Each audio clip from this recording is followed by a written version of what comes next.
This little story is from 2012. I live in Canberra, Australia.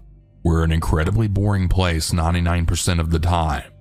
Not much happens, but when it does, everyone hears about it. I just started year 11 at a new school. The last 2 years of high school are done at a separate school, which we call college, to year 7 to 10. Everyone's about 16 to 18 at this campus.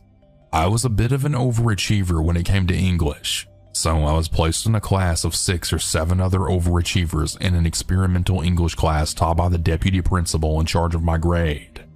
Basically, rather than physical books and assignments, the school wanted to trial a totally digital format, which I hated, by the way.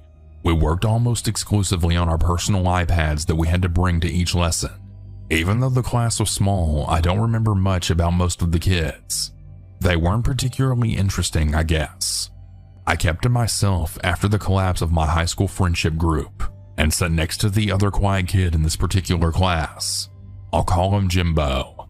Jimbo was even quieter than me. I got myself in trouble a couple of times for challenging the teacher's views, but I honestly do not remember this guy ever saying a word. One lesson for some reason that escapes me where we were discussing our pets. Jane talked about her cat, Bob about his dogs, whatever. It was one of the few times I contributed without challenging the teacher even. Jimbo still said nothing, just flicking idly through his iPad and leaning back on his chair as he very often did. A couple of weeks into the year, I finally found a few new friends to hang out with on breaks. Jimbo was absent from class, and then the next and the next. This kid just disappeared, and after another couple of weeks, I asked the deputy where he was. This dude hated me, so he literally rolled his eyes, shoved past, and said nothing. I shrugged it off because I knew the teacher was a dickhead, but I was still curious. I brought it up to my new mates because it's not common around here for a kid to just stop showing up to school. We're a small city. Someone always knows something. If he'd moved schools, someone would have heard. There had to be some kind of explanation for the sudden extended absence.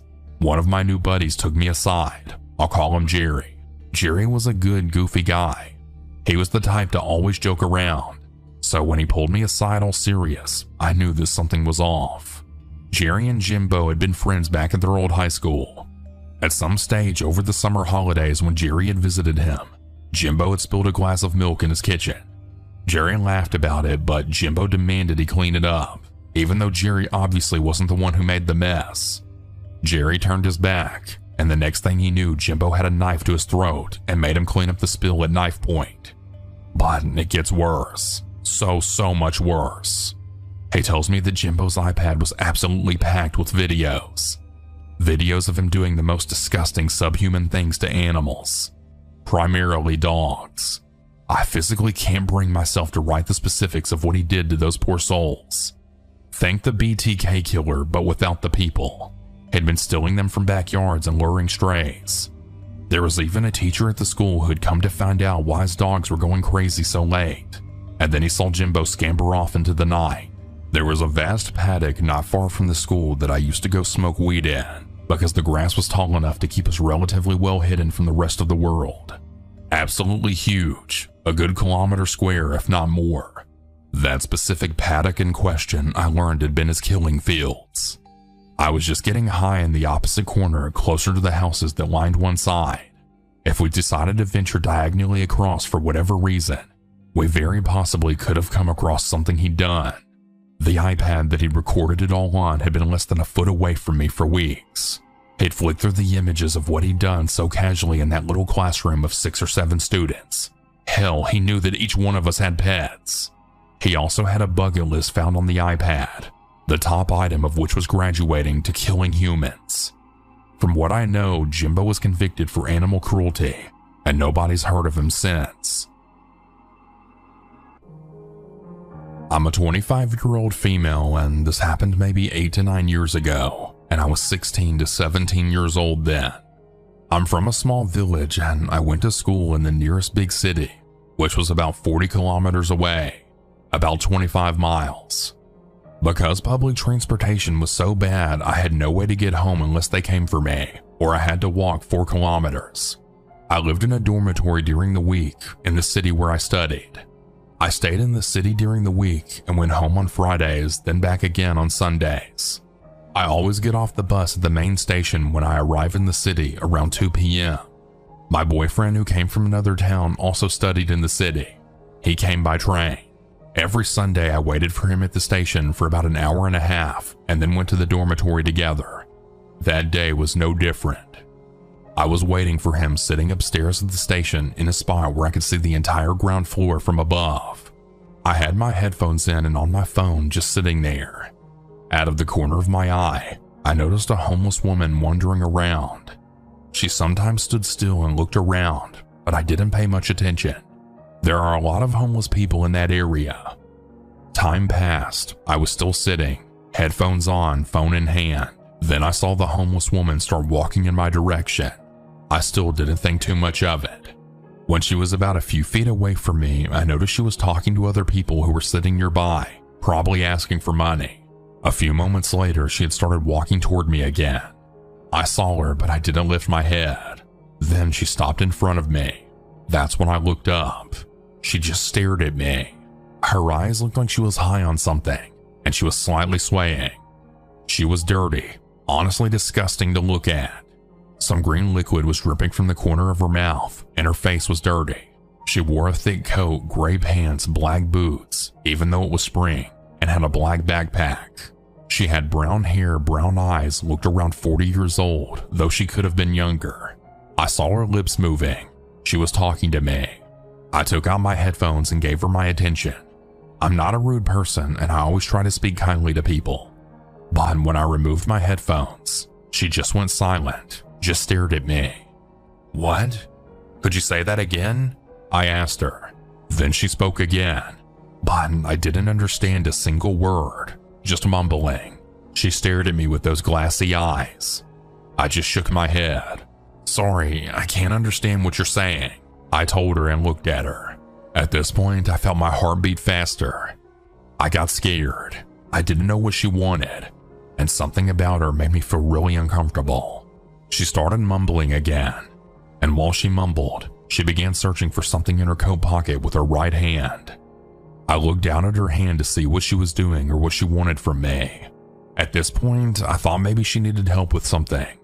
I looked back up into her eyes and waited to see what was going to happen. Then I saw her pull her hand out of her coat and look down at her hand again. She was still mumbling. I then saw a piece of glass in her hand. She slowly slid it up under her coat to her forearm, holding the sharp end in her palm. It was pretty big and sharp, probably about 6 inches. That's when I realized something was very wrong. My eyes widened. I was scared. I asked her one last time, a bit more irritated now. "What do you want from me?" I knew that there were people around. It was a train station in broad daylight, so I didn't think she would actually do anything. Well, very suddenly, she stepped toward me and pushed the glass toward me, right toward my neck. I reacted immediately. I jumped up in time, pushed her away, and yelled at her. "What the hell are you doing?" She started mumbling more angrily. I had no idea what she was saying. My whole body was just shaking, and I was terrified. I grabbed my travel bag quickly, all while keeping my eyes on her. She was still mumbling angrily, holding the glass shard in front of her, staring at me. "Leave me alone! Go to hell!" I shouted at her again, and as I rushed off, I saw that everyone at the station was now watching us. I ran outside the station and saw some police officers nearby. I felt relieved. I walked toward them, but I didn't say anything. I knew that if I told them, they'd probably just tell her to leave, and that would be it, so I just stayed close to them. A few moments later, I saw the woman come outside too. She was walking in my direction, angrily looking at me. I didn't see the glass in her hand anymore. I grabbed my bag and walked to a different part of the station courtyard where she couldn't see me. I was trembling, scared, and in shock. I never saw her again. A little bit later, my boyfriend arrived and I told him what happened. He was surprised and worried too. He told me to never wait for him at the station again, and I didn't. From that point on, I always waited for him at the dormitory. Even now, every time I go to that station, which is rare, I always get anxious and stay alert. I still live in that city now, even after finishing school, and I'm still with my boyfriend. We live together. Just knowing what could have happened there if I hadn't reacted in time or if I had just ignored her, it still scares me. This may sound bad to some. It might sound harmless to others, but I was never found out about these things. It wasn't illegal as far as I can tell, but I'm not sure what I'm about to say counts as. I just really want to talk about it though. If my post is removed, I'll understand. This all happened when I was 15 to 17. I was in middle school to start off. I had very few friends and my family life was not that great either. I didn't feel alone, nor did I want any friends. I just wanted to get the school day over with and be alone in my room. I had no bad thoughts before these years. I was going to second period math when I saw him, a guy around my age, tall with blonde hair. He was very quiet, but he had many friends when I saw him at lunchtime. I had never paid him any mind before, but something about him made me feel weird. Like I wanted to get to know him, to speak to him, and to be near him. I must confess, before this, I had never felt romantically inclined nor sexually to anyone or really anything, so these feelings didn't feel like love to me. But maybe it was just illusion that pushed my next move. I would always watch him when I had lunch. I got in line just like normal, but I always knew where he would sit. He never changed spots and I stood behind him, still and unmoving. It really felt amazing to be near this person for no good reason. Over time, it was more than just staring at him. I followed him in the halls of our school and I knew his entire schedule. I knew his full name, age, birthday, his house, and his family. I didn't think it was weird. I just wanted to know more about him and to be with him in a way that I couldn't really describe. I told myself it wasn't love, because why would I love a person I've never spoken to or really even know? It got to the point that I always thought about him. When I got home, I'd go through the pictures I took of him from school that day. I was almost excited. What if he caught me? Would he tell me to never speak to him again or go near him? Would he think it was nice and speak to me how I want? What would happen? I didn't even care what happened. It wouldn't change how I felt. Nothing did. I got bold. One day he had to walk home, so I followed him to the nearby wooded area. He was a pretty fit guy, so he was quicker than I was, and I did get tired of walking so far, but I was determined to follow. I didn't want to follow him home since I already knew where he lived, and I wasn't going to go that far. He almost saw me many times, as the path he was taking was normal for him, but not for me. It was rocky with dead leaves all over. I tried to be quiet to not let him notice me. Eventually, I left, satisfied with new pictures of him walking to add to my delusion and to my growing collection. I regret every bit of this. I didn't study for school like I normally would, so I'd sometimes talk to the teachers and they would tell me how I needed to get higher grades to pass the class. So I tried to get back into the flow of doing work more often. When I was moved to a different biology class, I saw him there in the back. I was sitting right next to him with a reasonable gap between us.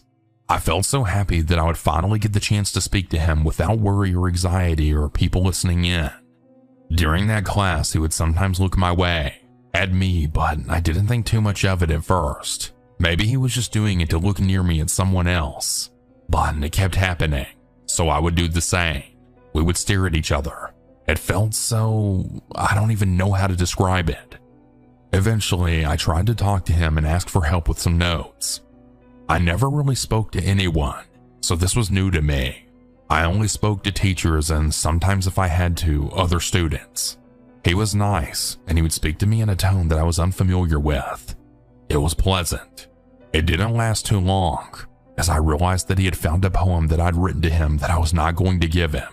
He took the paper from my desk, and I just stood there next to him, honestly more worried than I thought I'd be. He didn't say anything. He just sat down and we didn't speak during that period. I left and went online to find his socials.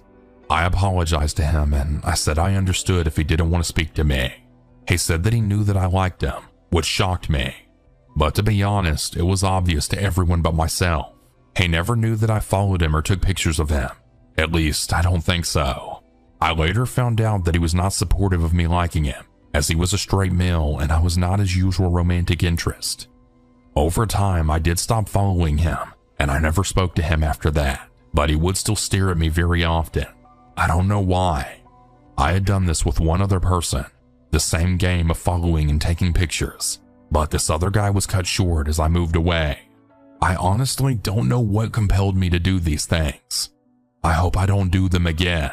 I now live happier than when I was in these situations, so I hope things can sort themselves out for me mentally.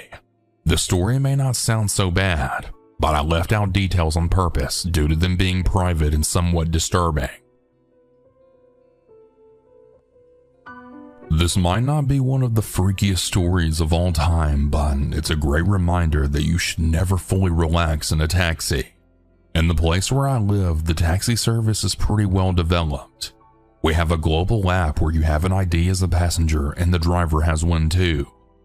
There's a rating system so you know what to expect, and people get punished for doing bad things. You feel pretty safe with that system. It's not like the old days of completely random taxis. I've never had any serious trouble with drivers until yesterday. I needed to travel from one small town to another, passing through a big city. Everything felt off from the very start. The taxi was showing up weirdly on the app's map, but I thought, oh well, that happens. The internet and GPS can be glitchy sometimes. Eventually, the driver arrived and we started the trip. Right away, something just felt wrong. The driver didn't mark that the drive had started in the app. I didn't even see the awaiting status, which drivers sometimes use to get extra cash for waiting. I usually tolerate that, but this was just strange. We were also taking an unusual route, not the one I'm used to. I even had a weird thought. What if he starts heading in the wrong direction, not toward the city center, but out to the suburban area instead? And damn, he did. He had been pretty silent since the beginning of the trip, and it became very clear that this was not an accident. He still hadn't started the ride in the app, and we were literally driving in the opposite direction, one that had no chance of leading to my destination. At that moment, I genuinely felt scared. It's a horrible feeling when something like this happens and you're alone. I'm a 27-year-old female, by the way, and I'm in a car with a stranger. I gathered myself and asked, "Hey, excuse me, what path did you choose? I don't need to go that way." Immediately, he changed direction toward the correct route, started the trip in the app, and looked absolutely furious. And keep in mind, the trip was about an hour long. He continued driving, but still not exactly as the navigator suggested. He stayed on the correct general route, but kept making odd choices, especially as we got closer to the end of the trip. At that point, I'd called a friend and casually said that I was almost there, just in case, so someone would know I was expected and on my way. He remained silent the entire time. When I finally got out of the car, I was literally shaking. I understand that it's likely that he wasn't planning the worst case scenario we're all thinking of, but his actions were absolutely not okay. What if I didn't have the app working? What if I hadn't checked the road? What if I didn't know the route at all? The most chill explanation is that he wanted to take the longest route possible to get more money, maybe an extra hour of driving. But that's ridiculous, and even then not acceptable. I wrote to customer support and reported the situation. Hopefully I just don't get him as a driver again.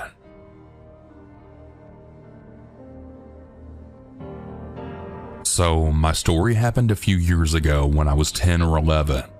At that time, my mom and dad had just divorced and my mom moved into a small apartment. The building had 2 apartments per floor right across from each other. In the first few months, we never really saw the neighbor who lived in front of us, but suddenly we started seeing him more often. I remember the first time I saw him. It was behind the building in the small garden. He was there with his dogs, and I don't know if I felt scared. Not just scared in a usual way, but this feeling like something was wrong. It was like he was staring at me, but not in a normal way. I couldn't explain it, but it made me feel uneasy. There was just something about him, his presence, that felt strange, even though I couldn't pinpoint what exactly it was. It just felt wrong. A few days later, he came to our apartment and he asked my mom if he could buy me toys and even underwear. My mom was naturally scared. I don't know what happened next, but I just know that she kicked him out of our apartment right away. Then about 2 weeks later, it was around midnight. My room was right next to the front door, and I suddenly started hearing knocking. But it wasn't just regular knocking. It was like someone was trying to force the door open by jiggling the handle. It started slow at first, but then it got faster and faster. I could hear it and my heart started racing. I was frozen in fear. I tried to get up to wake my mom or even look through the peephole, but I couldn't move. I was so scared that my body just wouldn't cooperate.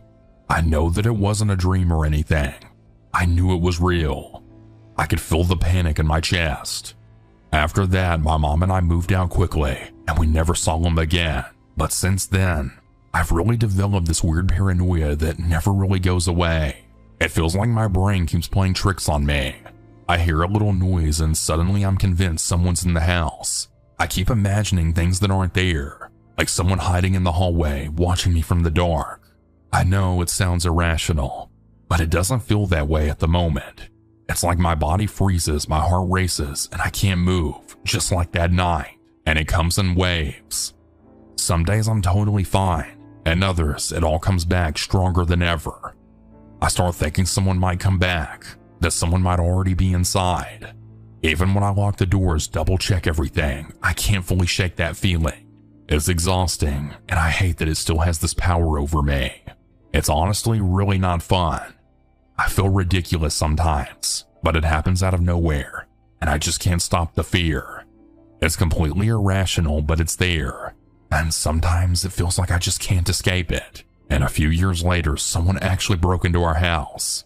It was a guy who was drunk or high, and I don't think he even had bad intentions. He was just lost, but that didn't make it any less scary. The paranoia is still there, even though I try to remind myself that it's just my brain playing tricks on me. Anyway, that's my story. I know it's not the scariest one, and it probably won't be as interesting to others, and it's my first one, but I just needed to share it. I don't know how to get over it. If anyone has had similar experiences or feelings, I'd be happy to talk about it. Thanks. My name is Keith. I'm 19 years old and I've lived my whole life in a quiet little town. We've only got about 800 people here, and not much ever really changes. Folks live slow here, real slow. You get up early, go to work, maybe stop by the diner for lunch, then sit on the porch in the evening and talk about the weather. People say nothing ever happens here, but that's not really true. Some things have happened, strange things.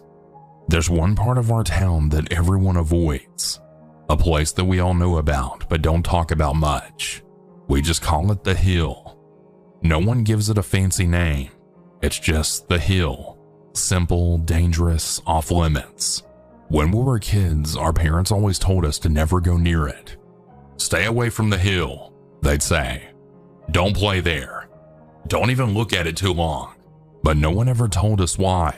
They'd just get quiet whenever we asked or changed the subject. That made it worse, honestly. It made us curious. There were rumors, of course. You know how kids love to tell stories. Some said a cult lived out there. Others said people went missing near it, but they were just whispers, nothing we could prove. I always figured it was just a scary story to keep us from wandering off, but then one night Joe dared me to go. Joe's 2 years older than me. He's 21 now. He's always been like a big brother, brave, tough, maybe a little stupid sometimes, but he's the kind of guy you want on your side. We've been best friends since we were in diapers. When I was 10 and Joe was 12, we were sleeping over at his house one summer night. It was hot and we couldn't sleep. We were talking about ghosts and monsters like kids do, and somehow we'd started talking about the hill. You know, I bet that cult stuff ain't even real, Joe said, staring up at the ceiling. I shrugged. I don't know, maybe not. He then turned to me and grinned. Want to go find out? I froze. I wanted to say no, but I didn't. I couldn't. I didn't want him thinking I was scared, even if I was. We grabbed a couple of flashlights and slipped out the back door just after midnight. The streets were empty, just the sound of bugs in our shoes crunching on the gravel. The air felt thick, like a storm was coming. We reached the hill after about 10 minutes. It looked bigger at night. The grass moved like waves in the dark, and the moon made everything feel colder than it should have been. We climbed slowly, keeping our lights low. At the top, we had dug down and peeked over the edge. That's when we saw them. About 20 people were standing in a circle near the base of the hill, under the big oak tree that had been there forever. They wore long black robes and white masks, plain blank masks with no features. Each of them held a candle, and they were chanting something we couldn't understand. The sound didn't even feel like words. It felt like buzzing in your bones. I wanted to run right then, but I couldn't move. Then Joe slipped. His foot caught a loose rock, and it tumbled down the hill with a loud crack. The chanting stopped. Every head turned toward us. We didn't wait. We took off running, tearing through the grass down the far side of the hill and across the tracks. I swear I heard someone chasing us, but I never looked back. We didn't stop until we were behind Joe's house again, hearts pounding, lungs burning. We collapsed in the backyard and didn't say a word for a long time. After that, we never really talked about what we saw. We just moved on. Sort of. But every time I walked past that hill, I felt eyes on me. Years passed. We finished school and started working. Our small little town stayed the same. Quiet on the outside. But that feeling, the one that you get when something isn't right, it never left us. Then a few months ago, Joe came to me with a strange look on his face. "Have you ever thought about going back?" he asked. I didn't answer right away. Part of me had been thinking about it too. The other part wanted to forget it forever. "We're older now," he said. "We can handle it. Might even find out what's really going on." I should have said no, but I didn't. So we went. This time we brought better flashlights, pocket knives just in case, and our phones. It was around 1 a.m. when we reached the hill again. The grass was still tall. The wind was still quiet. Everything looked the same, but it felt worse somehow. We climbed to the top and looked over. Nothing. No circle this time. No candles. No chanting. We started to relax. Maybe it really had just been a weird memory from when we were kids. Then Joe tapped my shoulder and pointed. There was something under the tree. We crept down slowly, trying to not make a sound. When we got close enough, I saw what it was. A circle of rocks, fresh like someone had just made it. And right in the middle was a small wooden box. Joe bent down and opened it. Inside were 5 white masks, old but clean, untouched by time or weather. Suddenly, we both felt it. We weren't alone. The air shifted. Cold swept in. I looked around and saw shadows, figures standing just beyond the trees, watching. We dropped the box and ran. That night, we didn't go back to our homes. We drove 2 towns over and slept in Joe's truck at a gas station. We never told anyone. Not our parents, not our friends, no one. But we both agreed on something. We'd never go back to the hill again. And when we have kids of our own, we'll tell them the same things that our parents told us. Stay away from the hill. Don't go near it. Don't even think about it. Because now we know why. And some things are just better left alone.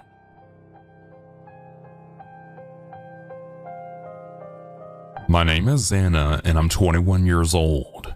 I've lived in the same small town my whole life. It's not a place you'll ever see on the news or find on a map unless you're really looking, but it's home.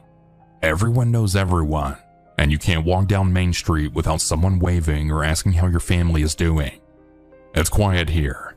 Nothing big really happens. No one even locks their doors during the day. People leave their keys in the ignition while they run into the store. It's the kind of place where you feel safe. At least most of it is. There is one part of town though that we all avoid. It's on the west side, past the old train yard and behind the factories that shut down years ago. People don't go there unless they have to. Most of the houses are falling apart. Some are abandoned. The rest are barely holding on. It's where a lot of the homeless people and addicts end up. There's a gas station over there, but no one from my side of town stops at it, especially not after dark. My parents always warned me about that area. Don't drive through there. Don't stop. Don't even roll down your window, my dad would say. I always listened, until one night when I didn't really have a choice. It was late, around 10:30 p.m., and I had just finished a long shift at the diner. I was more tired than usual. My feet hurt, my back was sore, and I was counting down the minutes until I could get home and collapse into the bed. I walked out to my car and locked the door and noticed something that made my stomach drop. The gas light was on. I hadn't even realized how low it was.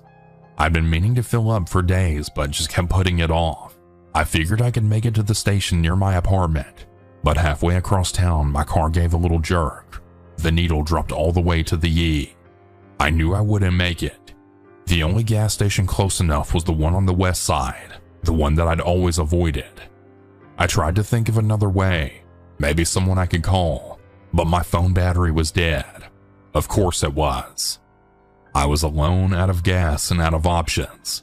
I sighed, turned down the old industrial road, headed towards the one place that I never wanted to go. The gas station was mostly empty. A few of the overhead lights flickered, casting weird shadows across the lot. The building looked like it hadn't been cleaned in years. The windows were stained, and one of the pumps had a trash bag taped over it.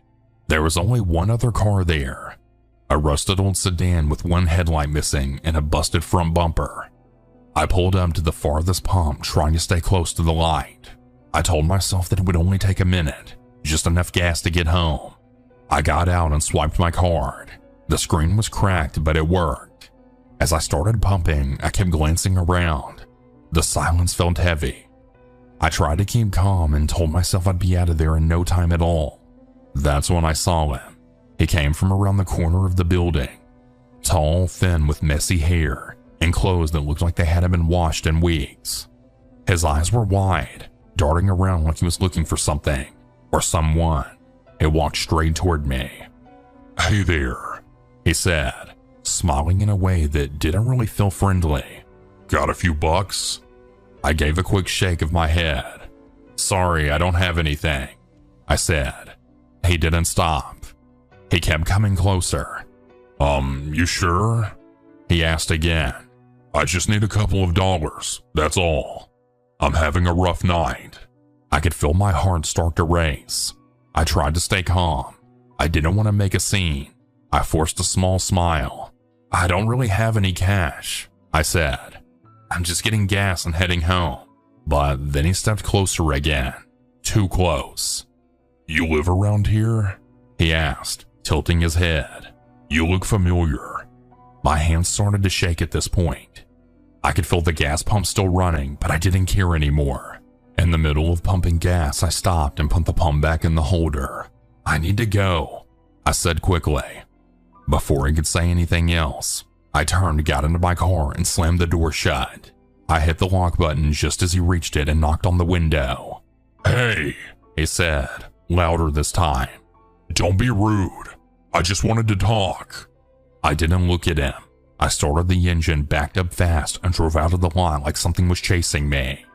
My heart didn't slow down until I pulled into my apartment complex on the other side of town. I didn't sleep much that night. I kept hearing that same knock on my window in my head.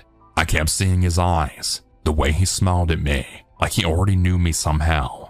It made my skin crawl. For weeks after that, I didn't go anywhere at night without feeling nervous. Every time I saw someone walking down the street, I'd tense up.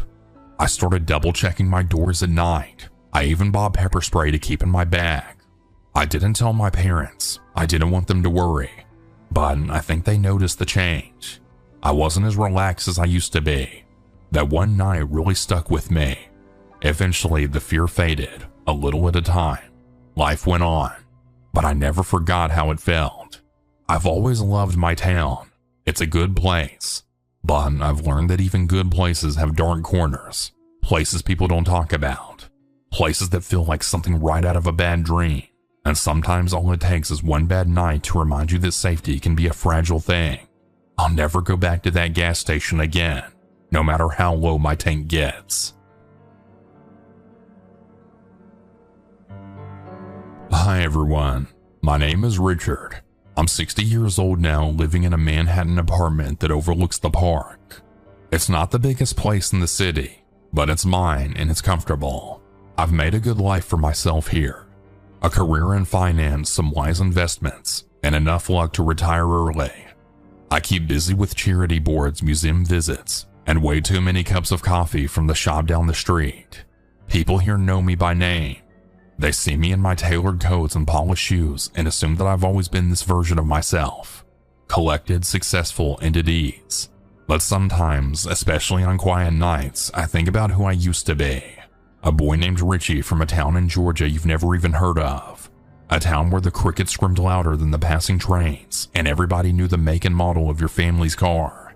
I really loved that town once, but I also feared it. There's one memory that's never really left me, no matter how many years and city lights I've put between myself and that backwoods road.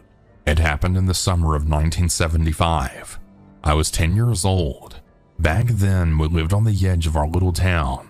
A population of maybe 2,000 if you counted the cows. My father worked at the lumber mill, and my mother stayed home. I spent most of my time riding my bike, exploring dirt roads, and pretending I was a stuntman or a cowboy or something much bigger than what I was. That particular day had been ordinary. I rode over to my friend Tommy's house after breakfast.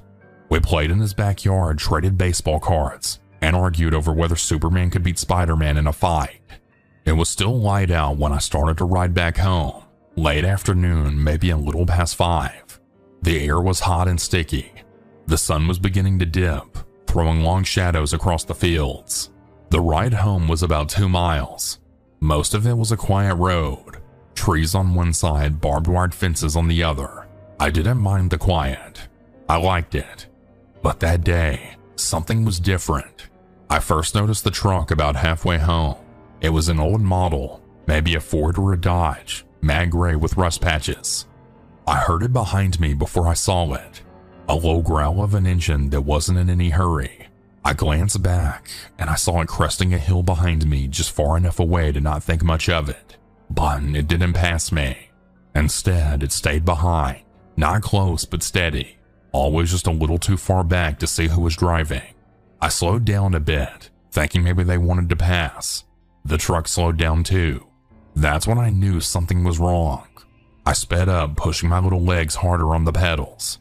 The tires rattled on the gravel, and my backpack bounced against my spine. The truck picked up speed too, matching me again. Not fast, not aggressive, just following.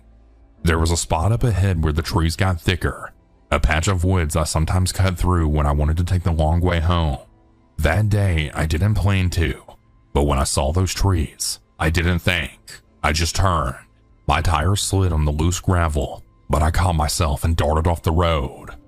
The path into the woods was narrow, barely wide enough for a bike, full of roots and fallen branches. Behind me, the truck came to a slow stop. It didn't turn off the road.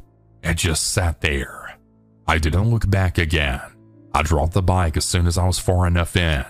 The brush was too thick to ride through, and I didn't want the sound of the tires giving me away. I ran deeper into the woods, my breath burning in my chest, my legs getting scratched by twigs and thorns. I didn't stop until I found a fallen tree and slid underneath it, pressing myself into the cool dirt. Then I just waited. Minutes passed, then an hour. It got darker, the trees casting shadows that seemed to move even when the wind didn't. I kept listening for the truck, for footsteps, anything. At one point, I had heard the leaves crunching nearby. I held my breath for so long that it actually hurt, but nothing came. Eventually, the forest went quiet again. The cicadas hummed like always. The fear stayed with me, but I knew that I couldn't hide there forever. It was nearly nightfall when I finally crept back out, still crouched low, scanning the road through the trees. The truck was gone. My bike was where I left it, at first. But when I stepped closer, I realized it wasn't. The spot was empty, just flattened grass where it had fallen. No sign of the tires, no broken pieces, just gone. I just stood there for a while, frozen. Part of me wanted to call out, but I didn't really know who would answer. I started walking home. The road home felt longer than it ever had before. Every rustle in the woods made my heart jump. Every shadow looked like something watching. I didn't run though, I just kept walking. When I finally made it to our porch, my mother was outside calling my name. She ran to me, eyes wide, hugged me like I'd been missing for days. I didn't tell her what happened. Not all of it. I just said I got lost and walked home. That night, I didn't sleep. I stared out the window waiting to see that truck again, but I never did. The next day, I went back. I told my parents that I was going to Tommy's again, but I didn't. I walked the same road, heart pounding the whole way. I searched the woods thinking maybe I'd missed the bike. Maybe I'd panicked and just forgot where I dropped it. But it was gone. Completely. I never saw that bike again. My parents ended up buying me another one later that year, but I never rode that route again. I never even wanted to, and I never even told anyone the full story. Not even my best friend Tommy. Life went on after that. I grew up and left that town after high school, and I never looked back. I moved north, went to college, got a job, and built a career. Now I live in New York City where the streets never sleep and there are way too many people to notice you're afraid of the dark. But I never forgot that night, that truck, that silence. Sometimes I wonder who was driving it, why they didn't try harder to catch me, what they wanted, what they were thinking when they took my bike. Maybe it was just a bored local trying to scare a kid. Maybe it was something worse. I'll never know. I was 23 years old when this happened. I once met up with an old friend of mine, male 22 years old, a friend that I had known for a few years prior to the meetup in November 2017. I had actually met this person on a dating site. However, as time went on, the relationship between us became strictly platonic. There were no red flags. My gut did not warn me, so I completely trusted this person.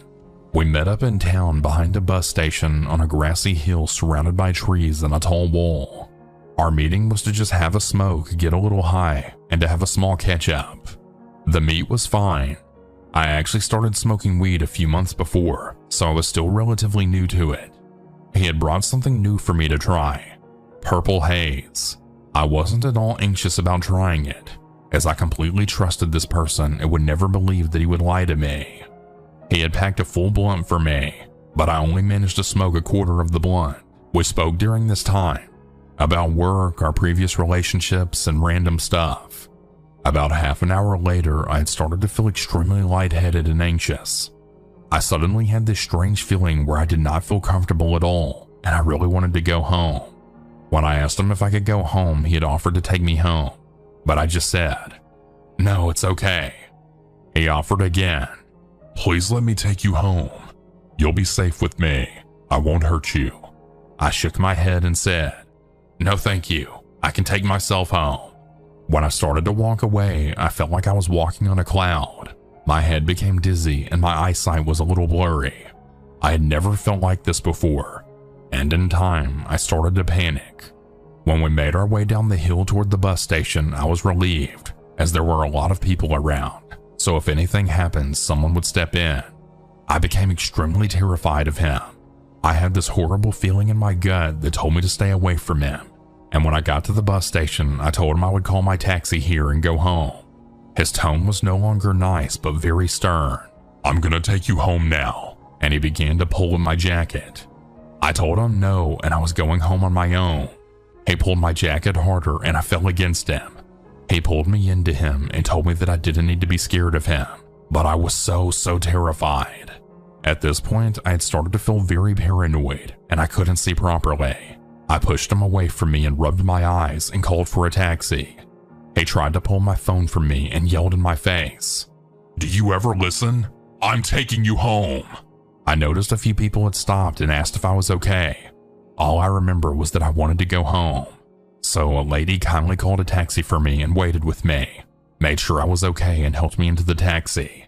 During the time when I waited for the taxi, he kept trying to get me to come to his car with him, but the lady that looked after me told him to go home and that she was going to take me home instead. So he left. When I got home, I gave the taxi driver some money and told him to keep the change. I didn't want to wait around. I just wanted to get to my bed because at that time it was the only place I would feel safe from harm. That evening, I laid in my bed for 5 hours straight staring at the ceiling. I don't remember if I thought about anything or if my mom came in at any time. I just remember lying in bed doing nothing until the paranoia and sickly feeling began to wear off. I remember looking at my phone and seeing that I had 32 missed calls from him, 10 voicemails left, and 50 plus messages. The messages were weird. He had sent about 20 messages just asking where I was and when I got home, and in one of the voicemails, he had told me that he had this fantasy of taking me home while drugged up and tying me up. He wanted to blindfold me, and he wanted me to submit myself to him. I freaked out and blocked him on all social media, Instagram, Snapchat, Discord, and I blocked his number too. Before the blocking, I told him if he ever contacted me again, then I would call the police. I heard nothing from him for about a month, until I received a text from an unknown number asking me how I was. I hadn't given my number to anyone, so I ignored it. I then received another message a few minutes later saying they missed me and they would see me soon. I asked who they were. No reply. Nothing. I've spoken to some friends with regards to my story, and all of them explained that weed would never make anyone feel this way, and a lot of them think I was given spice, not weed. Spice looks a lot like weed, but the effects are a lot stronger and more dangerous.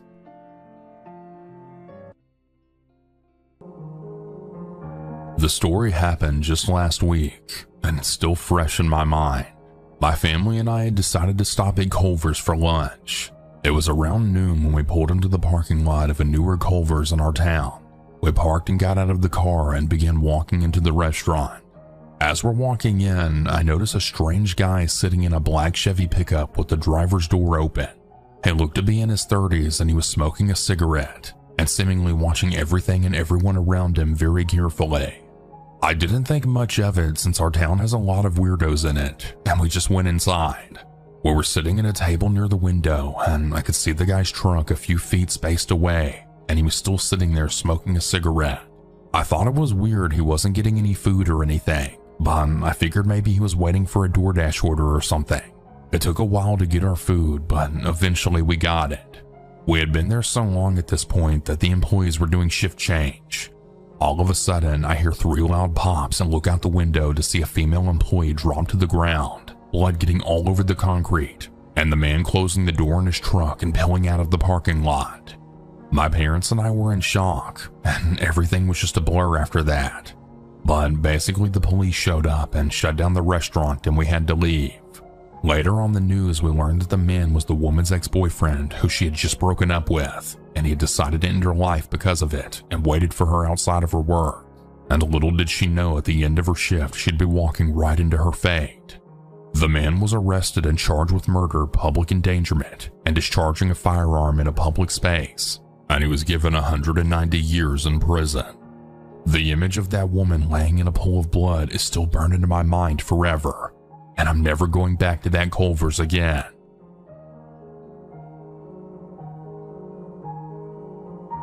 My name is Stephanie, and this all happened when I was 17 years old a few years ago. I got my first job the summer before my senior year in June of 2022. Burger King wasn't exactly my dream, but it paid better than babysitting and didn't involve cleaning strangers' houses like my mom's job. I wanted to help her out with the bills and save up for a beat-up Honda Civic that I saw parked at a neighbor's house with a for sale sign in the window. It was $2,000. I figured I could make that by the fall if I picked up enough hours. I was hired 2 days after I filled out the online application. My uniform was a little too big, and the visor made me look like a dork, but I didn't care. There was something exciting about clocking in, putting on a headset, and pretending that I was part of something real. I made burgers, bagged fries, and restocked napkins. I learned to refill the soda machine without making a mess. I liked the buzz of the drive-thru during dinner rush and the way that my manager Tanya called me kiddo when I got things right. For a little while, things felt normal. Then he started coming in. The first time I noticed him was on a Tuesday night. I remember because my feet were killing me and I was counting down the minutes until close. He came in just after the dinner rush around 6:45 p.m. He looked out of place, older than most of our customers, maybe late 40s, with graying hair and skin that looked like it hadn't seen a moisturizer in a decade. His eyes didn't move the way most people's did. They stayed fixed on me for way too long. He walked up to my register, ordered a Whopper with cheese and a medium fry. When I asked if he wanted a drink, he didn't answer me right away. Instead, he smiled in this way that made my stomach just twist. "You're new here," he said. "Yep, it's my first month." "You've got a nice face," he said. "I bet you hear that a lot." I didn't know what to say. I just handed him his receipt and told him that his food would be right out. He sat down at the table closest to the counter, eating slowly, watching me between bites. I told Tanya all about it after my shift. "Oh, he's just lonely," she said with a sigh. "We get a lot of regulars like that. Don't let it bother you." I wanted to believe her, but then he came in again the very next night, and the night after that too, every single night. Always during my shift, always my line. He never changed his order. A Whopper with cheese, medium fry, and no drink. But he'd started adding little comments every time. "Love that braid you're wearing tonight. You look tired, sweetheart. Long day? I could take you somewhere nice if you ever wanted a break from this place." It wasn't just the words. It was the way he looked at me, like he was measuring something. I tried to keep it professional, short responses, eyes on the register, but it started to get harder to smile. Even when I wasn't working the counter, I'd feel a stare from across the dining room. I started dreading my shifts. One of my coworkers, Eli, noticed something was off too. "You good?" he asked me one night while restocking the sauce packets. "That guy gives me bad vibes." I nodded. "He's been here every night, always talking to me." "Well, did you tell Tanya?" Eli asked. "She thinks he's harmless." Eli frowned. "I don't like it." Neither did I, but I didn't want to make drama over a creepy customer. I mean, what if I really was just overreacting? Then came the night everything changed. It was a Thursday night just after 11 p.m. Tanya was finishing the register count, and I was taking out the trash before clocking out. I remember checking my phone. 11:22 p.m., and I had texted my mom that I'd be home soon. I walked out the back door into the alley behind the building, headed toward the parking lot. It was quiet. Too quiet. That's when I saw him. He was leaning against the wall near the edge of the dumpster, half in shadow, smoking a cigarette. "Hey there," he said. I froze. I hadn't seen him in the restaurant that night. "I thought you'd come out sooner," he added. "I waited here for a while." My heart dropped into my stomach. "What do you want?" He took a step forward, flicking the cigarette away. "I just wanted to talk. You're always so busy inside." I tried to move past him, but he had stepped in front of me. "Look, I like you, okay? I think we'd get along. You seem smart, kind. I could take you out sometime. Maybe show you something better than this greasy place." "No," I said, my voice trembling. "You need to leave." "I'm not trying to scare you," he said quickly. "Tanya!" I screamed. The back door slammed open. Tanya appeared in her work polo, eyes scanning the alley. "Steph? What's going on out here?" The man's eyes went wide. He bolted, running into the darkness behind the building before Tanya could catch more than a glimpse of his outline. I couldn't stop shaking. Tanya walked me to my car and stayed with me until I calmed down enough to drive. We called the police, filed a report, even showed them security footage, but nothing ever came of it. He never came back after that though. I think he got scared. But sometimes when I'm alone in a parking lot or walking home after dark, I wonder if he just found someone else. Someone who didn't scream in time. If you take anything from my story, let it be this. Whether you're working fast food, retail, or anywhere that puts you in contact with strangers, trust your instincts. Creeps don't always look like villains. They don't always break laws. Sometimes they wait. They watch. They wear you down until they think they can cross the line. It doesn't matter if they're a customer. It doesn't matter if no one else believes you. You don't owe anyone your silence, your smile, or your time. Speak up, make noise, ask for help. Because the truth is, danger doesn't always kick the door down. Sometimes it walks in, orders a burger, and stares at you from across the counter. and you have every right to walk away, every right to be safe, and every right to say no.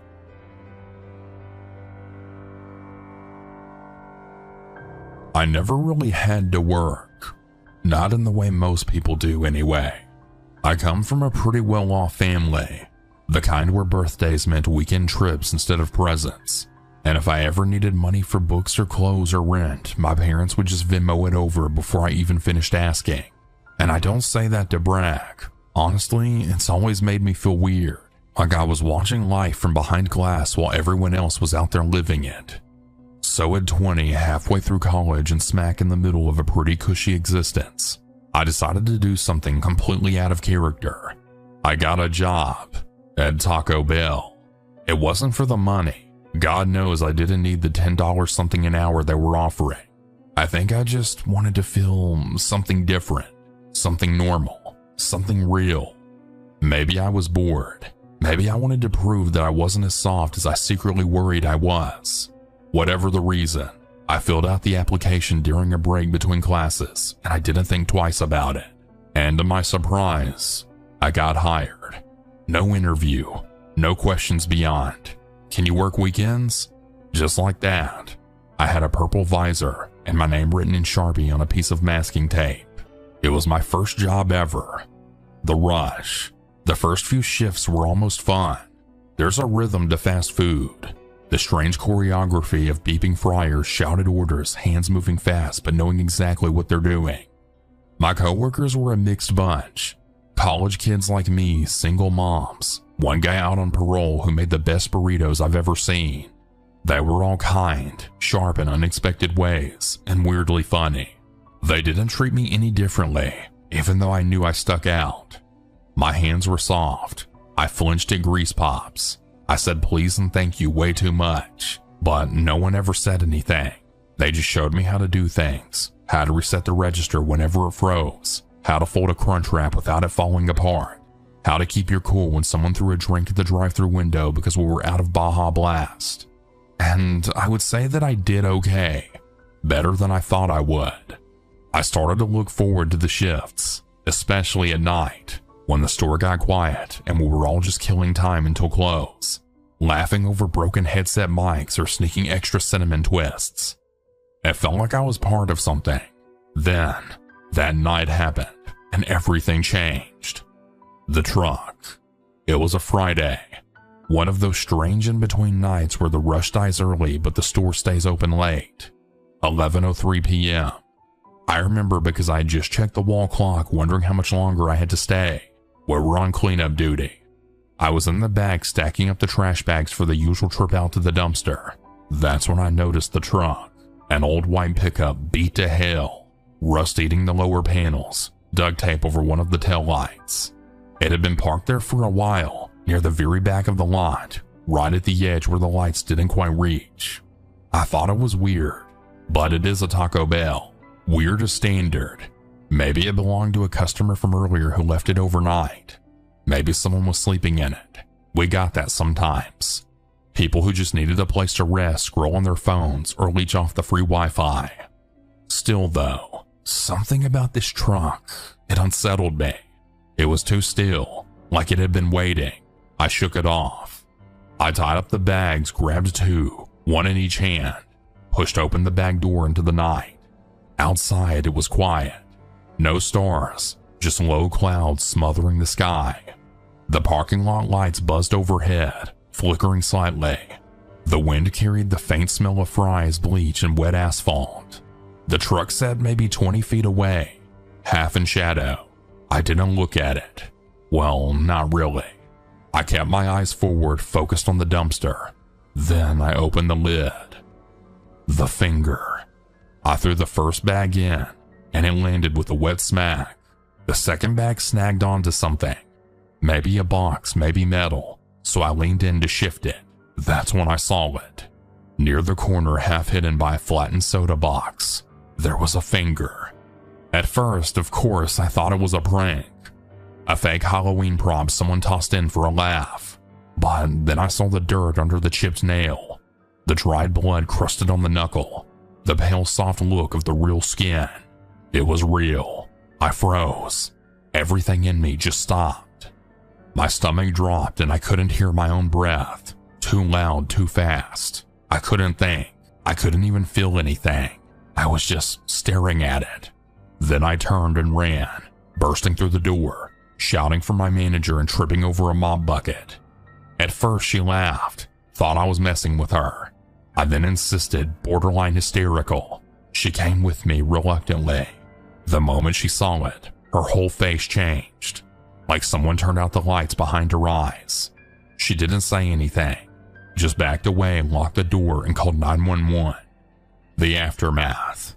The cops arrived pretty fast. Blue and red lights lit up the parking lot, bouncing off the wet pavement. They roped off the back area with yellow tape. Flashlights scanned the dumpster, the truck, which by then was gone, vanished. I hadn't heard it leave. None of us had. I gave my statement. So did my manager. The rest of the crew stood in the back room, quiet and confused. No one had seen anything unusual. No one had even noticed the truck arrive or drive away. It was like it had been there just long enough. Days passed. Eventually, we heard back. The finger had belonged to a missing woman. She was homeless. I'm not going to share her real identity just for anonymity's sake. She was in her early 40s. From what I heard, she at one point had a really great life. But like many, she went down the path of drugs, and I guess too many mistakes caught up to her. The rest of her was found dumped in a lake 40 miles north. No arrests, no suspects, nothing else. But I couldn't stop thinking about it. The wait. I kept working there for a few more months, pretended everything was fine, smiled through orders, cracked jokes, stayed late when someone needed help. But I felt different, like a thin crack had formed somewhere deep inside of me, and no one else could see it. Every time I took out the trash, I felt like someone was watching, like the shadows were holding their breath. I started dreaming about it. Not the finger exactly, but the dumpster. Always the dumpster. In the dreams, it was way deeper than it should be. Endless. Something waiting at the bottom, breathing. Eventually, I quit.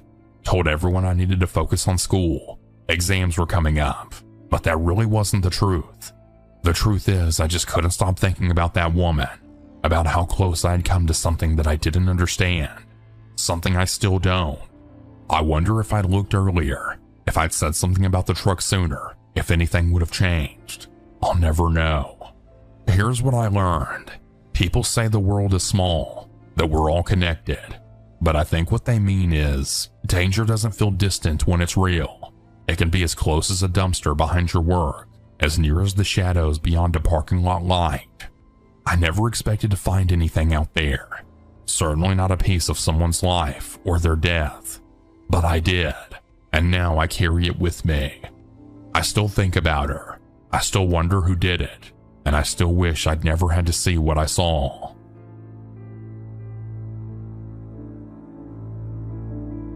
I love a good Pizza Hut personal pan pizza, especially when it's piping hot straight out of the oven and the cheese is still trying to escape you when you take that first bite. Greasy, slightly too salty, and somehow exactly what my body craves at 9:30 in the morning. I know it's not technically breakfast, but it's my comfort food whenever I'm running late, undercaffeinated, and annoyed at life. I love them so much that when the drive-thru is packed and the line is winding around the building like it's Black Friday, I'll park and go inside, like a peasant.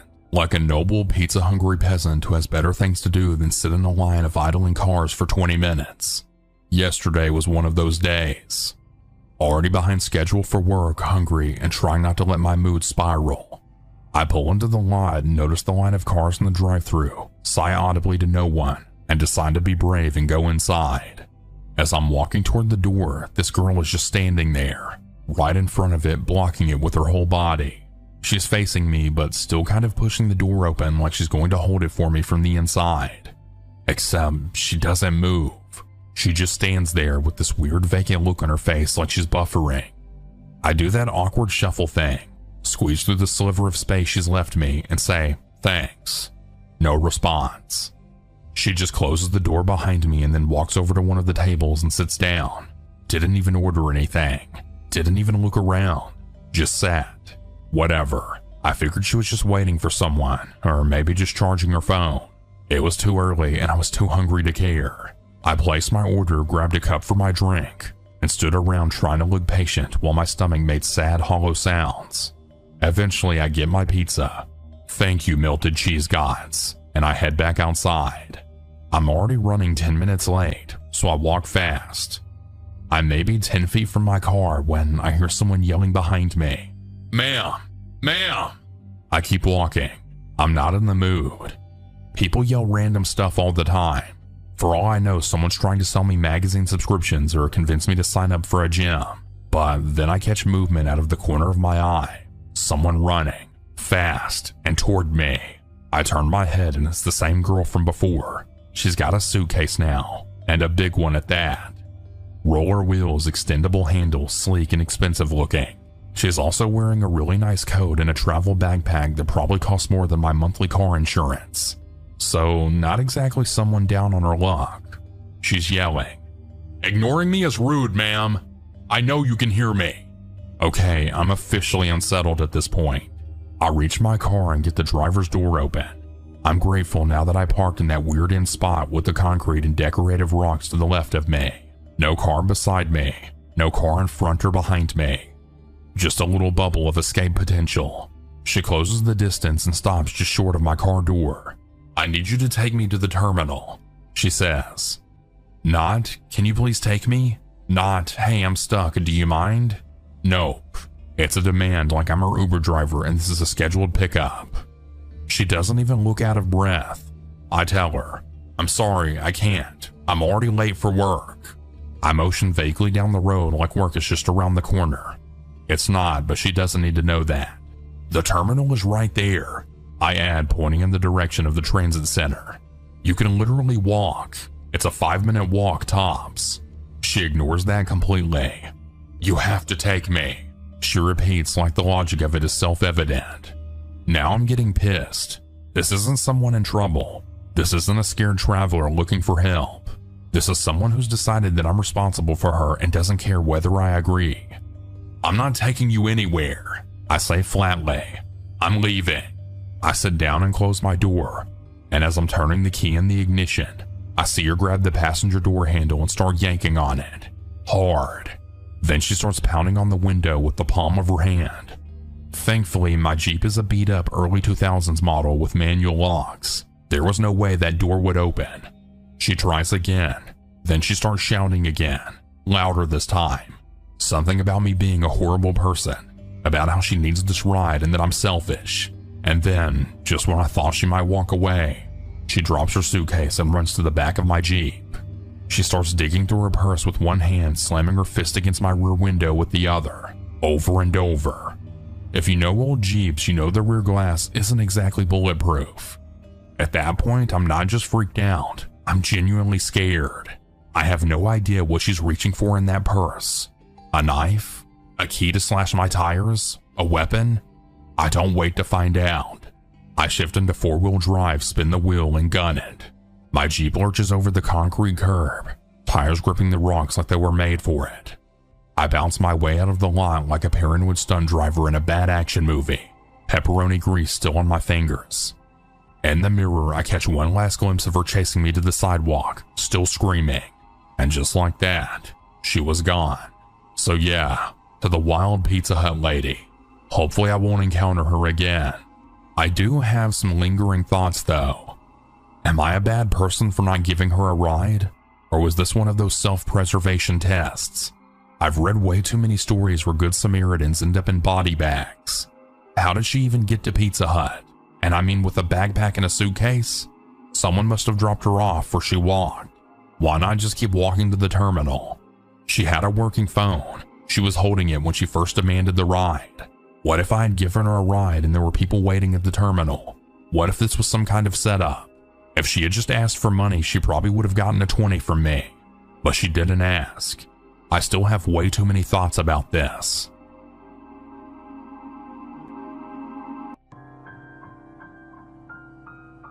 I'm a 19-year-old female, and this happened to me about a month ago. It was a Thursday night, cool and quiet, and just the right kind of still that made everything feel slower than it was. I had just gotten off a long shift at the diner, hair pulled into a messy bun and my sneakers coated in syrup and spilled soda. The kind of night where all you want is a hot shower and some silence. But I needed stuff. Face wash, tampons, dry shampoo, and I was out of popcorn, which felt like a crime in itself. Target was open until 10, and it was only 9:42 when I pulled into the half-empty parking lot. I parked under a flickering lamppost, something that I always try to do out of habit. Light equals safety, or so they say. As I grabbed my little red basket and walked inside, the automatic doors whooshed open and let out a quiet sigh, like they were just as tired as I was. The store felt peaceful, almost therapeutic, the kind of place where you would walk in for one thing and leave with 20. I meandered to the beauty section, enjoying the cool air, the hum of the fluorescent lights, and the oddly comforting scent of plastic and laundry detergent. That's when I noticed them. 3 men mid to late 20s, maybe even early 30s. One wore a black hoodie, the second a backwards cap, the third had shaggy hair and this way too long stare. At first, I thought nothing of it. People exist, men shop, no big deal. But it wasn't the kind of glance that ends. They kept looking. I turned down the skincare aisle. After a minute or two, one of them rounded the corner. Hoodie guy. He stood a few feet away, pretending to look at body wash. I kept my cool and grabbed a random cleanser off the shelf. Then I walked to the feminine hygiene section. Cap guy appeared. He didn't say anything, just lingered. I moved again towards snacks. Shaggy hair followed. It felt like a game that I hadn't agreed to play, a sick silent version of tag.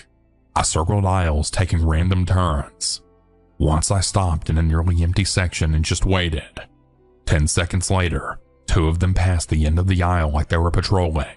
My hands started to shake. I didn't want to overreact. I didn't want to be that girl who assumes the worst. But I stopped walking, and so did they. And when I doubled back, they did too. That's when I realized something.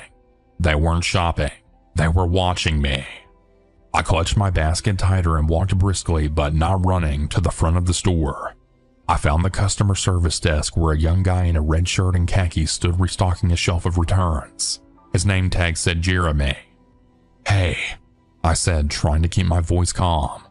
"I think I'm being followed." He froze and then looked me in the eyes.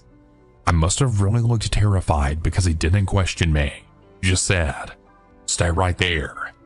He spoke into a walkie-talkie clipped to his belt, murmuring something about code yellow, then turned back to me. "You're okay. You're not alone. We'll walk you out." He called another employee over, an older woman named Carla who had the no-nonsense energy of someone who's seen everything. Together, they walked with me toward the exit, flanking me on both sides. I glanced behind us. The men were at the other end of the store now, standing together, watching. I couldn't hear their voices, but I could feel their eyes burning right into me. No purchases in hand, no cards, just standing, waiting. Once we reached the sliding doors, I told Jeremy which car was mine. He insisted on walking all the way with me, scanning the lot like a hawk.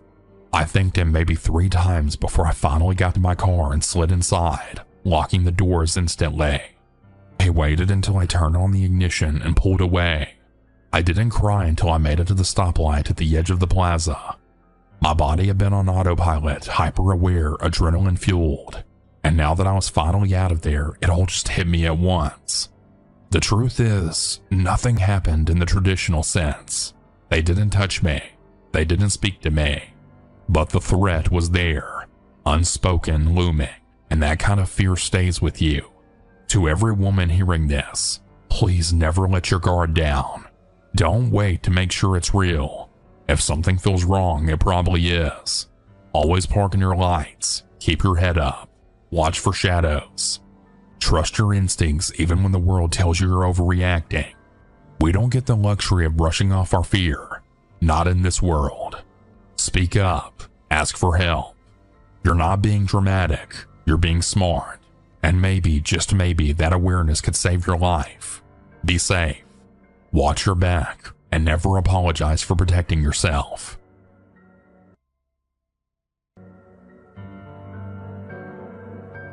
My name is Kevin, and I was 25 years old when this happened. This was in 2019 before COVID, back when Walmart was still open 24/7, aka the best time to be at Walmart in my own opinion. Well anyways, I worked the graveyard shift at a Walmart in a small Florida town, one of the old school ones that stayed open 24/7. My hours were 10 p.m. to 7 a.m. 5 nights a week. I stocked shelves, unloaded pallets, cleaned up spills, and dodged weirdos who wandered in at 3 a.m. to buy one bandana or ask if we sold live bait. It wasn't a bad gig. Honestly, I kind of liked the stillness. No customers yelling. No kids crying in the toy aisle. Just fluorescent lights humming overhead. The occasional chatter from the overnight crew members, and the sounds of boxes being sliced open. That night, this was February I think, maybe 2 or 3 weeks before COVID hit the headlines for real, was no different. I had a cart of disinfectant sprays, Lysol wipes, and all that other cleaning stuff no one cared about at the time. I was in aisle 16 minding my business, zoning out, when I noticed someone standing at the far end, tall, slender, wearing a faded brown hoodie, hood up, torn jeans.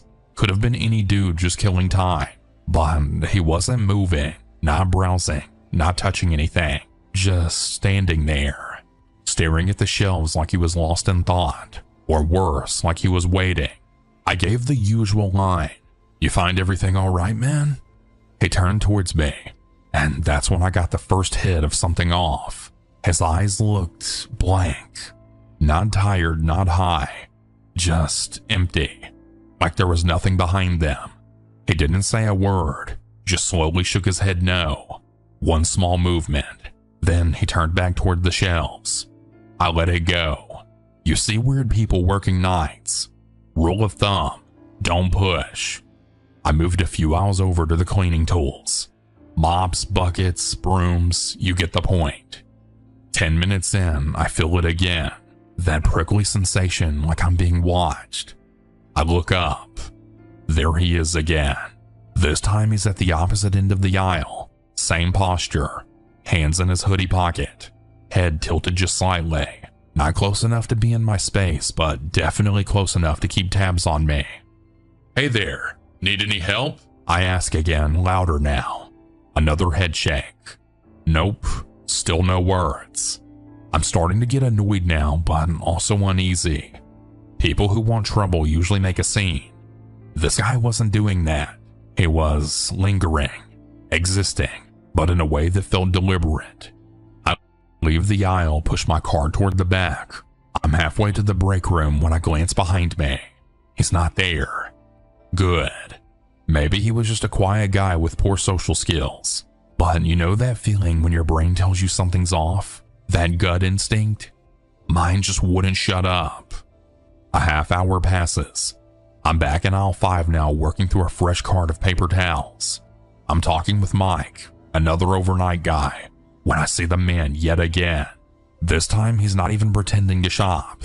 He's just standing by the end cap, facing sideways like he's listening. His eyes are on us. Mike notices too. "You know that guy?" he asked me under his breath. "Nope, just keeps popping up though," I say. Mike doesn't say anything else. He just mutters, "Weird," and rolls his cart away. I keep working. Time crawls. Every so often, I see that hoodie pop up across the store, never holding anything, never saying a word, just appearing. By 4 a.m., I'm so keyed up, I start skipping aisles, moving quicker, trying to stay unpredictable. It doesn't help. Eventually, he shows up again, like he's playing some kind of game with me. The only time that he almost interacted with me was when I took a detour through toys.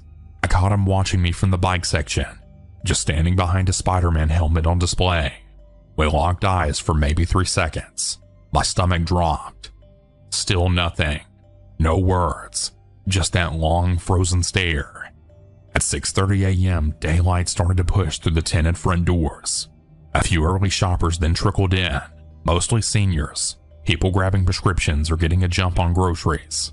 The air felt a little safer with others around. By the time I clocked out at 7:04 a.m., I hadn't seen him in about 15 minutes. I figured that he must have finally left. I walked to my car alone, keys clenched between my fingers. It was a dumb habit that I had picked up from my sister, just in case, she always said. That morning, it didn't feel so dumb. The next day, I slept in. I got up around noon, threw on the news while eating leftover Chinese from the night before, and that's when I saw it. Local Walmart issues trespass order for stalker. Man accused of targeting overnight employees. The image was grainy, pulled from a security camera, but it was him. Same hoodie, same expressionless stare. The report said that he had been visiting different Walmart locations in the county during the late hours. Never bought anything, just followed employees, observed. At one store, he had apparently waited outside in the lot until an employee got off their shift. Didn't approach, just followed them halfway home in his car before peeling off. Cops said that he hadn't committed a crime yet, but Walmart banned him anyway. Said they were erring on the side of caution. Good. I didn't see him again after that. A few months later, the pandemic hit, and the world flipped upside down. Walmart stopped doing 24-hour shifts. Our crew broke apart. Some of us got laid off. I got a new job eventually, something in delivery, but I'll never forget that night. Not because of what happened, but because of what didn't. That tension, the questions, the gut instinct I almost talked myself out of listening to. People are strange. It doesn't matter if you're a man or a woman. Doesn't matter if it's day or night. If something feels off, trust it. We live in a world where danger doesn't always come in shouting. Sometimes it comes in silence, in stillness, in a stare that lasts way too long. Be careful no matter who you are. Be aware, stay sharp, because the truth is, some people are just wired wrong.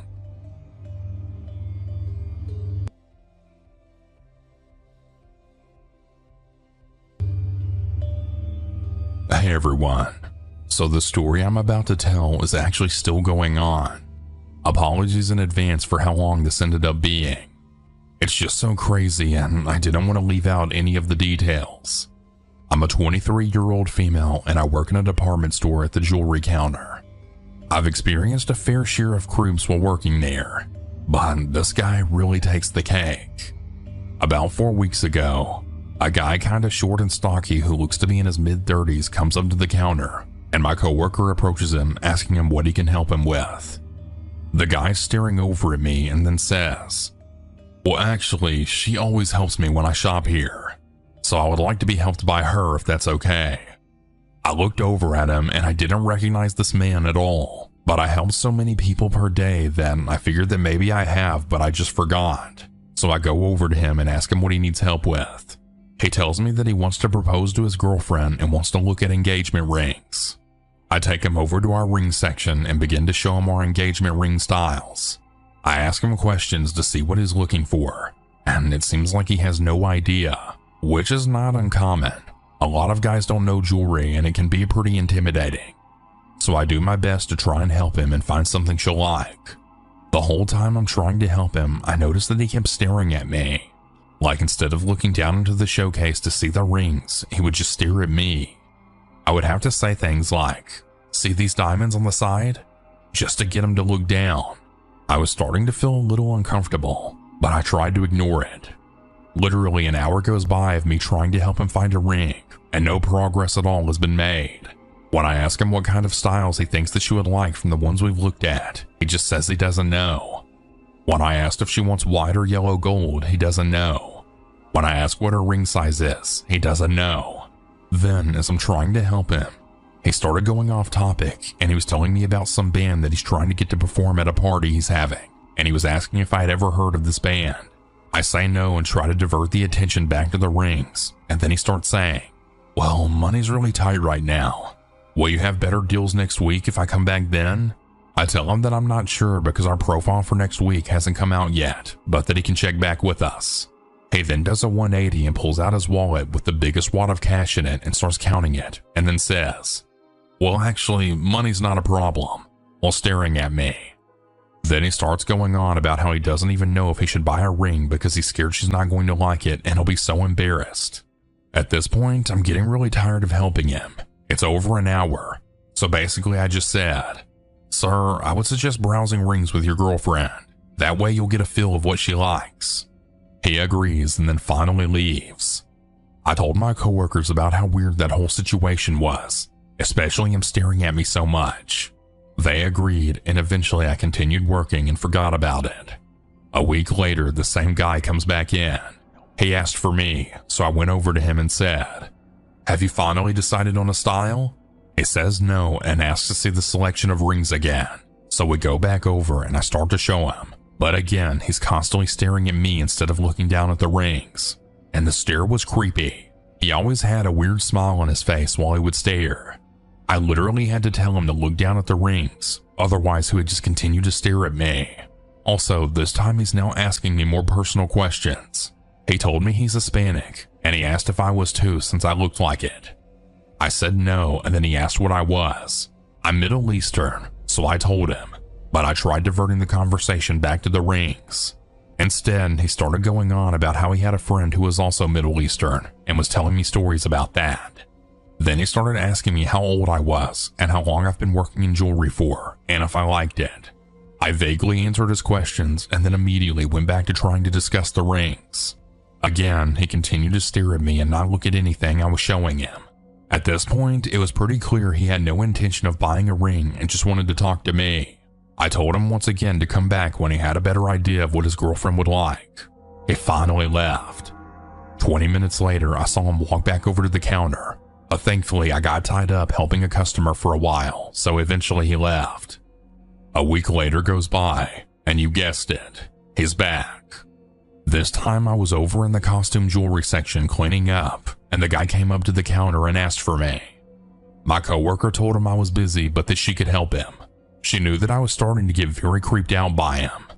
He just walked away and walked around trying to find me, when he eventually spotted me and then walked over saying, "Hey, I'm back." I looked over at him just thinking, oh crap, here we go again. I'll spare you the details, but he's literally doing the same thing he does every time. Stared at me, doesn't know what he wants, asked me personal questions, wasting a full hour of my time. At this point, I was really done trying to help him. I told him that he shouldn't come back until he had a better idea of what his girlfriend would want, even though I knew that there most likely wasn't even a girlfriend. Finally, he leaves, and I tell my counter manager that I no longer want to help this guy out because I feel very uncomfortable.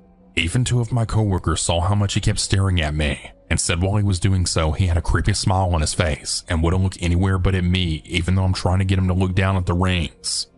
My manager told me that the next time he comes in, he'll tell this guy that I'm busy and that someone else can help him.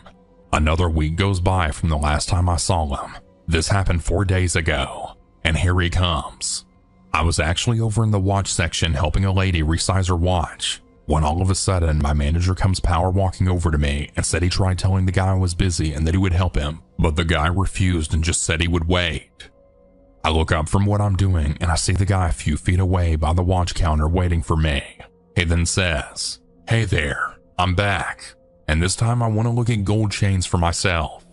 I look back at my manager and whisper that I'm uncomfortable helping him, but then he just says, "I'll stay close by. If he says or does anything weird, I'll tell him to leave."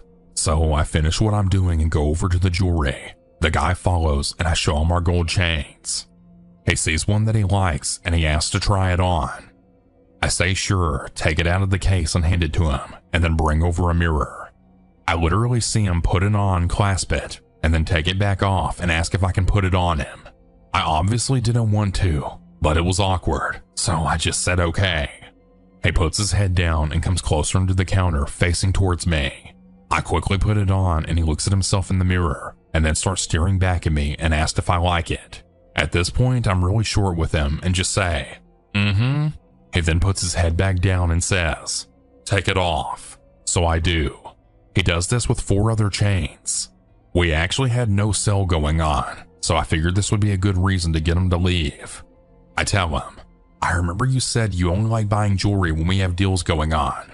Well, right now we are completely off sale, so everything is ticket price. We aren't going to have a sale for another week or so." To which he then responds with, "Oh, okay. Yeah, I won't buy today. I'll just get ideas. I'll come back next week then too." I finally get him to leave after an hour, and my manager immediately tells me how much he saw this guy stared at me and how creepy it was. A couple hours go by, and our counter gets a phone call. My coworker answered it, and when I looked over at her, she was waving and gesturing me to come over. She then lowered the phone and whispered, "It's that guy," and then put the phone back to her ear. She told him, "No sir, she left for the day, but I can help you. What is your question?" Then he says something to which she responds with, "No, I'm not really sure when she's working next, but how can I help you?" Eventually she just hung up and told me that he kept asking when I was working next. Another hour goes by and we get another phone call. This time my manager answered, and sure enough, it was the guy. I listened to the conversation and my manager says, "No, she left for the day. I'm the jewelry manager though, so allow me to help you." This guy says that he wants to only speak with me because I know what he's talking about since we looked at so much stuff. My manager asked him for his name and phone number and says I'll call him back. So after my manager hangs up, he tells me to call the guy back and just see what the hell he wants. I told him, "But didn't you say I left for the day?" And he told me to just say that I was still in the store shopping after my shift and that my manager flagged me down to call him back. So I hesitantly call him and he picks up after the first ring. I ask him what he wants, and he asked if I'll be in later that night. I told him that I was actually off the clock, which was a total lie, but that my jewelry manager would be more than happy to help him.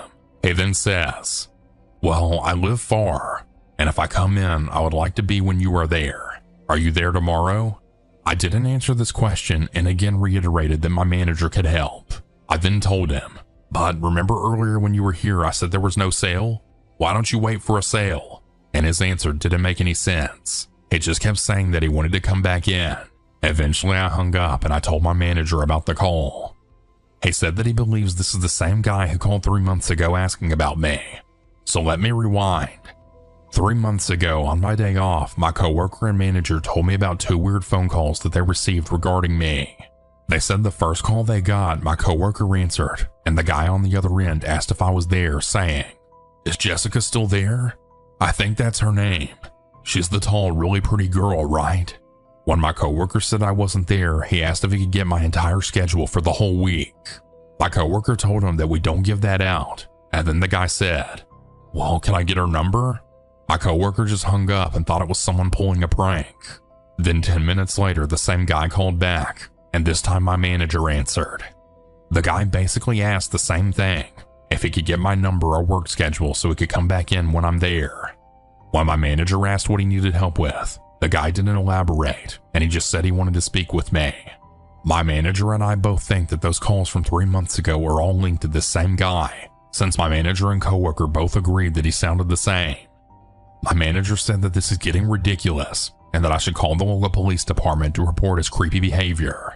So I did, and they basically said that this is very stalkerish and there's nothing normal about his interactions with me. They said I should tell my boss to put a trespass ban on him so that he can no longer come into the store, and if he starts acting belligerent to call the police and he'll be arrested for trespassing, and that if anything else happens to give them a call back.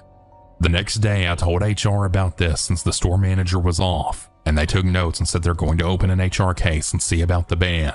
They would need a last name to make the ban official, but I don't know his last name. They basically told me they'll work on it, and in the meantime, if he comes back, to just leave the counter and to come sit in the office until he leaves. I've actually been off for the last couple of days, so I obviously haven't seen him, but I'm dreading the next encounter with him. I'm just going to go to the office and make no contact with him. I'm not even going to look at him. Hopefully he stops coming in. I've never felt this uncomfortable before with a customer.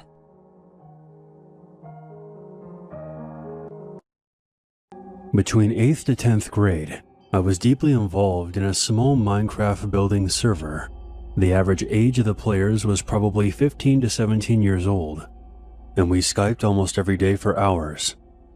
We quickly grew close and would follow each other on other social media platforms. I became really close with one member in particular. His name was Peter. He was in the same grade as me, and I heard rumors that he might have had a crush on me. Rumors that he denied. I found the idea laughable, since we only knew each other online. We were in the same grade, but not in the same school, so I brushed it off, and things were okay for a while. But eventually something felt off. During our conversations, I started catching him in small lies, which bothered me. Deciding it was time to distance myself, I stopped talking to him. A few months later, after no contact, Peter texted me out of the blue. He said that he might transfer to my high school to qualify for an in-state college tuition. His plan was to live alone and support himself while still in high school. My stomach dropped. This felt very wrong and out of nowhere. Still trying to stay calm, I told him that his plan was absolutely insane and pointed out how oddly convenient it was that he just happened to choose the school that I attended. But he insisted that this was a coincidence and that his plan would work. I really hoped that he was bluffing, just messing around. But a short time later, he claimed that he had already purchased plane tickets to visit my high school and stay in my town.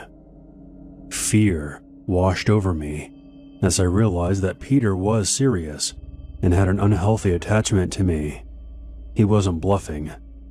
To my horror, he posted a Snapchat photo from the airport. He asked me to meet up while he was in town, but I denied. Later on, his Snapchat account showed him touring my high school, taking videos and pictures, likely hoping that I would see them. Fortunately, I was home with pneumonia that day and didn't have to face him. Over the next few days, I was on edge, terrified that he would show up at my door. Luckily, he never figured out where I lived, and eventually he flew back home, abandoning his plan. Shockingly, the rest of our online group never thought his behavior was creepy. I felt like I was going crazy for finding it severely disturbing. I hoped my rejection of the meetup and continued silence would end things. But 2 years later, after I committed to my dream college, Peter popped up again. I had, foolishly, kept following him on social media to monitor if he was ever near me. Then I saw it, a photo of him posing in front of my college's library, captioned, "Transferring here is definitely the move." I don't know if he ever did, but I never ran into him on campus. A few months later, he found out that I had a boyfriend and contacted me on Skype for the first time in 2 years. "Do you think he's going to protect you?" Out of fear, I blocked him and unfollowed him on all social media. I admit that I made mistakes back then. I was young, scared, and surrounded by people telling me this wasn't a big deal. He hasn't tried to contact me since, but that doesn't mean he isn't still watching me.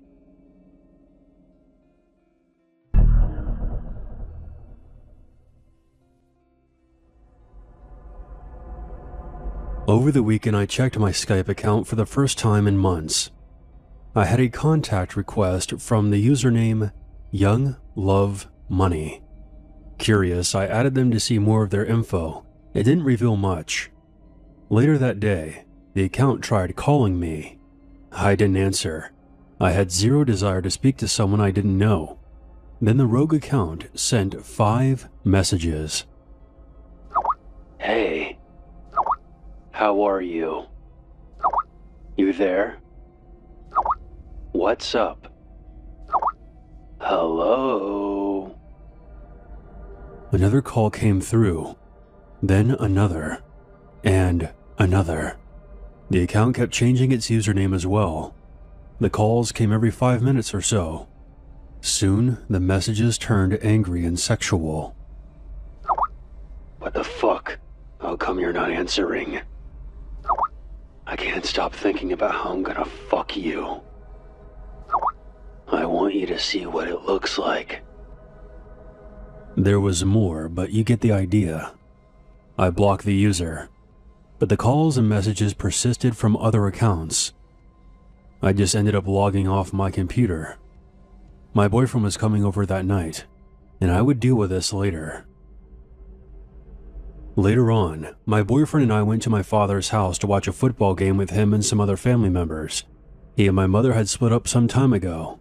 He now lives with my brother, his current wife, and her son. While I was there, I was now receiving nasty text messages on my phone. On the drive over, I had told my boyfriend what was going on with my Skype account, and I was now getting the same kind of messages on my phone. He suggested I call the number to see who picked up. I did. And here's where things get a bit fucked. My stepbrother's Skype started ringing.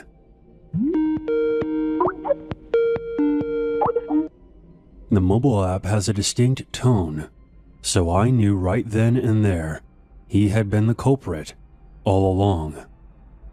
He scrambled for his phone and stopped the call just as mine hung up. He then bolted upstairs and didn't come back down for the rest of the night. My stepbrother is a 29-year-old, 6'4", 260-pound, jobless man-child. He would always make me feel uncomfortable with his temper, space-invading habits, and inappropriate jokes at odd times. Now I was extremely nervous.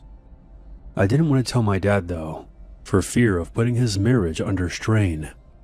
Plus, I kinda knew his mom would side with her son anyway, and act like he had done nothing wrong. She's part of the reason he behaves this way. My real brother, who also lives there, has had some issues with him as well. But nothing ever gets done about it. My stepmother just laughs and says, "Oh, he's just giving you a hard time." Of course, my father is next to useless when it comes to this situation, which is super painful because my brother and I genuinely care about him a lot. My stepmother claims that her son has emotional issues and can't work because of his condition. I guess we're going to have to add only child syndrome to the DSM-5. Imagine being married to a woman who has a 29-year-old son who throws temper tantrums until he gets his way, and she always brushes it off like it's nothing. Now, hold on to your pants, because we're not done yet. Not by a long shot. There's more to this jigsaw puzzle. And if you're thinking that this is a story about my creepy stepbrother, you're only half right. The true horror of this story is my father's absolute failures, plural, when it comes to his relationships. My dad bends over backwards to avoid upsetting his wife, even at the expense of his own children. We had major issues with his last wife, the one he married after divorcing my mom. She turned out to be an attractive drug addict and a cheater. There was a time where he stopped seeing me because his wife was jealous of me. If she didn't want him to go somewhere, he would just stay home, and he would be upset with my brother and I if we complained about it in any way, accusing us of trying to wreck his new marriage. Once she was involved in a hit and run and claimed that I had borrowed her car and I was the one who did it. My father backed her up, telling me to stop lying and confess, but the police were able to prove that it was in fact her behind the wheel, not me. So yeah, my father is a bit of a fucking moron, and it took quite some time for our relationship to mend after that. My dad is fine with his current wife's son living there, because he's been sold on this condition from the start. Here is another fun fact. My father and my current stepmom were high school sweethearts once upon a time, and they were actually married before my dad met my mom when they were in their early 20s. Things didn't work out, and they ended up divorcing. 30 years later, they run into each other at a gas station and began dating again. They eventually remarried this past August. I actually get along with her quite well, and she is very good to my father. She just has a messed up son who's going to ruin everything. It's sad, but it is what it is. I'm not too worried for myself. I'm never alone with him, and I think this was a twisted game for my stepbrother's amusement. Like, haha, you don't know it's me. That was the initial plan anyway, until I caught him red-handed. I feel like he was using his Skype account to anonymously confess those things to me, and now I know he has had those thoughts. But I haven't heard from him since.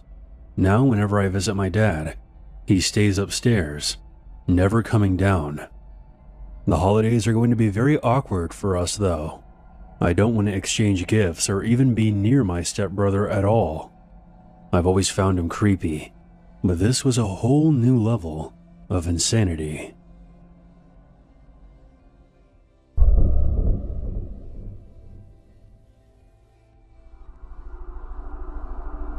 This is a story about learning things the hard way. You can roll your eyes and point out all the bad decisions I made, and you would be right. But I would argue that good decisions can only be made with the knowledge of bad experiences. Let me start from the beginning. I'm a female, and I once had a friend who I thought of as a brother, someone I could talk to and trust with my deepest secrets. I met him at school during a sports day in my 4th year of secondary school. We'll call him Joshua. It was the last day before the holidays. We hung out with a group of others. We were laughing and enjoying ourselves. Afterward, we exchanged Facebook info. He didn't message me until midway through the holiday break, just saying hi and checking in. I was quite a bit of a loner back then, and I hadn't had a real friend since primary school, so I was flattered. We started talking on a regular basis. Around this time, I was moving houses, and he mentioned that he only lived 10 to 15 minutes away, meaning that we could hang out sometimes. I was excited. I had never had a friend over before, so it felt like a new experience. A year later, we were best friends.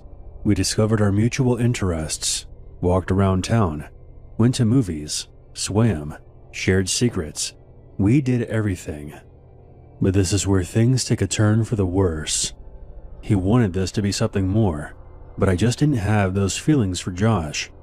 In fact, I had a boyfriend named Charlie, and Josh was aware of this. He insisted that Charlie didn't treat me right, that I wasn't meant to be with him, or was talking behind my back. When I asked for proof of this, he would go silent and not say anything. Hindsight is always 20/20, and looking back, I'm a bit embarrassed of the position that I put myself in. I admit that I friend-zoned Josh hard, and it was causing problems. But at the time I didn't seem to care that much, and in fact I found him to be annoying. He kept trying to join Skype calls I would have with Charlie, who I rarely got to speak to between his job and my studies. We usually declined Josh joining, and he would get upset, messaging me, "If you were really my friend, you would let me join," only to apologize 30 minutes later for being childish. All of my online friends, including Josh, knew that I was a big-time gamer. I recently started playing a new game that I didn't want to tell Josh about. Because of what was going on at the time, I didn't want him following me, even in cyberspace. He had done this twice before, always nagging me to play together. I found a great guild, raiding twice a week for a few hours, and things are going great.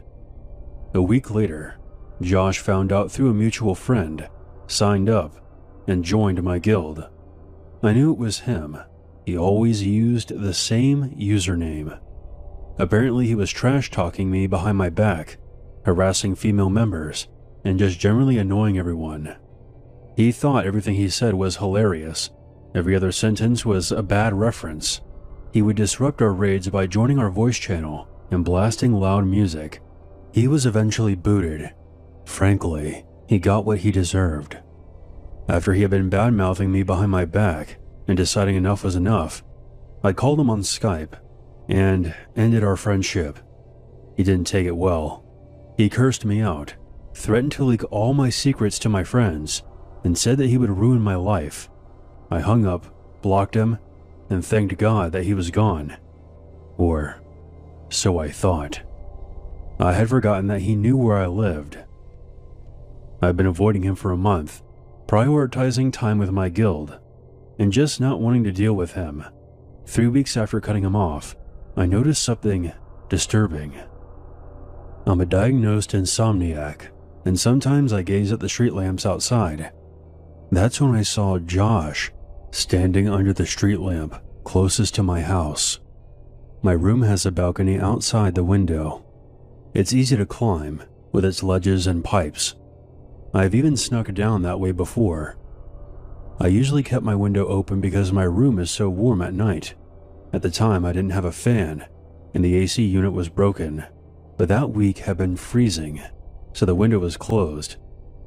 15 minutes later, I saw him approaching my house and started climbing. I was so grateful that I had closed the window that night. It would have been easy to slip through otherwise. I turned off my monitor and sat there in the dark, shaking, with my teeth chattering, but still trying my best to stay quiet.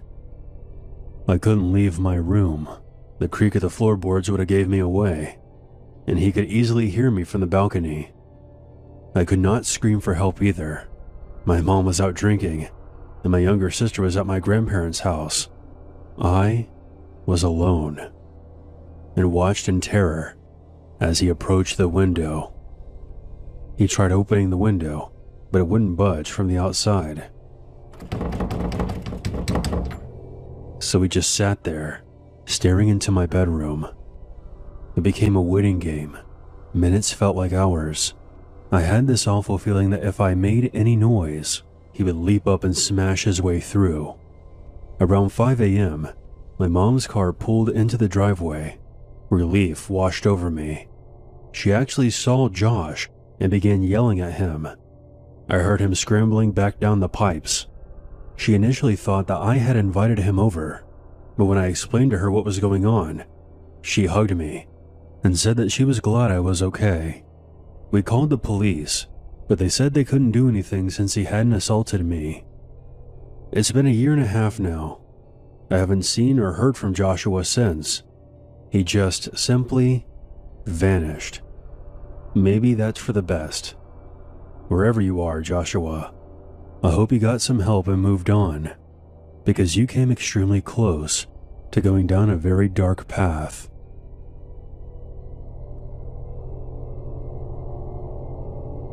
Let me tell you a story. So the other day, I was just hanging around on my computer, same old teenager things. I'm usually logged onto Skype while I'm on the computer, and leave it there in case a friend wanted to randomly call me.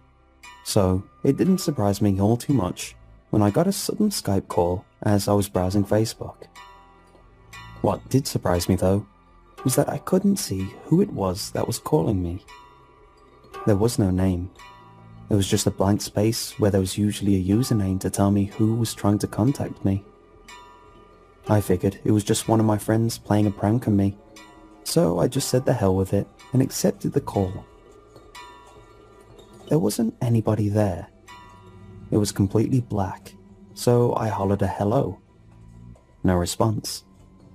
There was nothing coming from my headphones, not even the random background noise you hear when no one's speaking through the microphone. I decided to type out a message, simply sending another hello. There was no response to that either.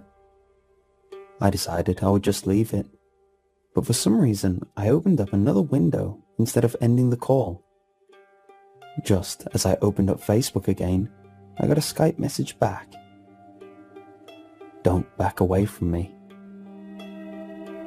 Well, that was pretty creepy, I thought. I decided to message back. "Who is this?" Suddenly, the sound turned on, and I heard a loud, wheezing laugh. The camera was still black, but then it flickered. I couldn't make out what I saw at all. It was like trying to catch and remember perfectly a single frame during a movie reel with your naked eye. Almost impossible. I figured it had to be one of my friends playing a prank on me. But don't get me wrong, it was working. I was scared witless. This time, I decided to speak fiercely. "Are you going to tell me who you are, dick?" I heard the wheezing laughter again, but this time, it came from behind me. I was almost sure of it. Not from my headphones. I spun around quickly, but it was far too dark to see anything. With a black screen from my Skype call and a dark wallpaper background, there wasn't enough bright light to see anything around my room. I decided I must be getting paranoid, and it was from my headphones, so I turned back around to the computer screen. I saw a small, dim light on the Skype video call. It seemed to be getting bigger and bigger. I shivered as I moved my head forward to get a closer look and saw a person's head move over the dim light of the screen. That was my head.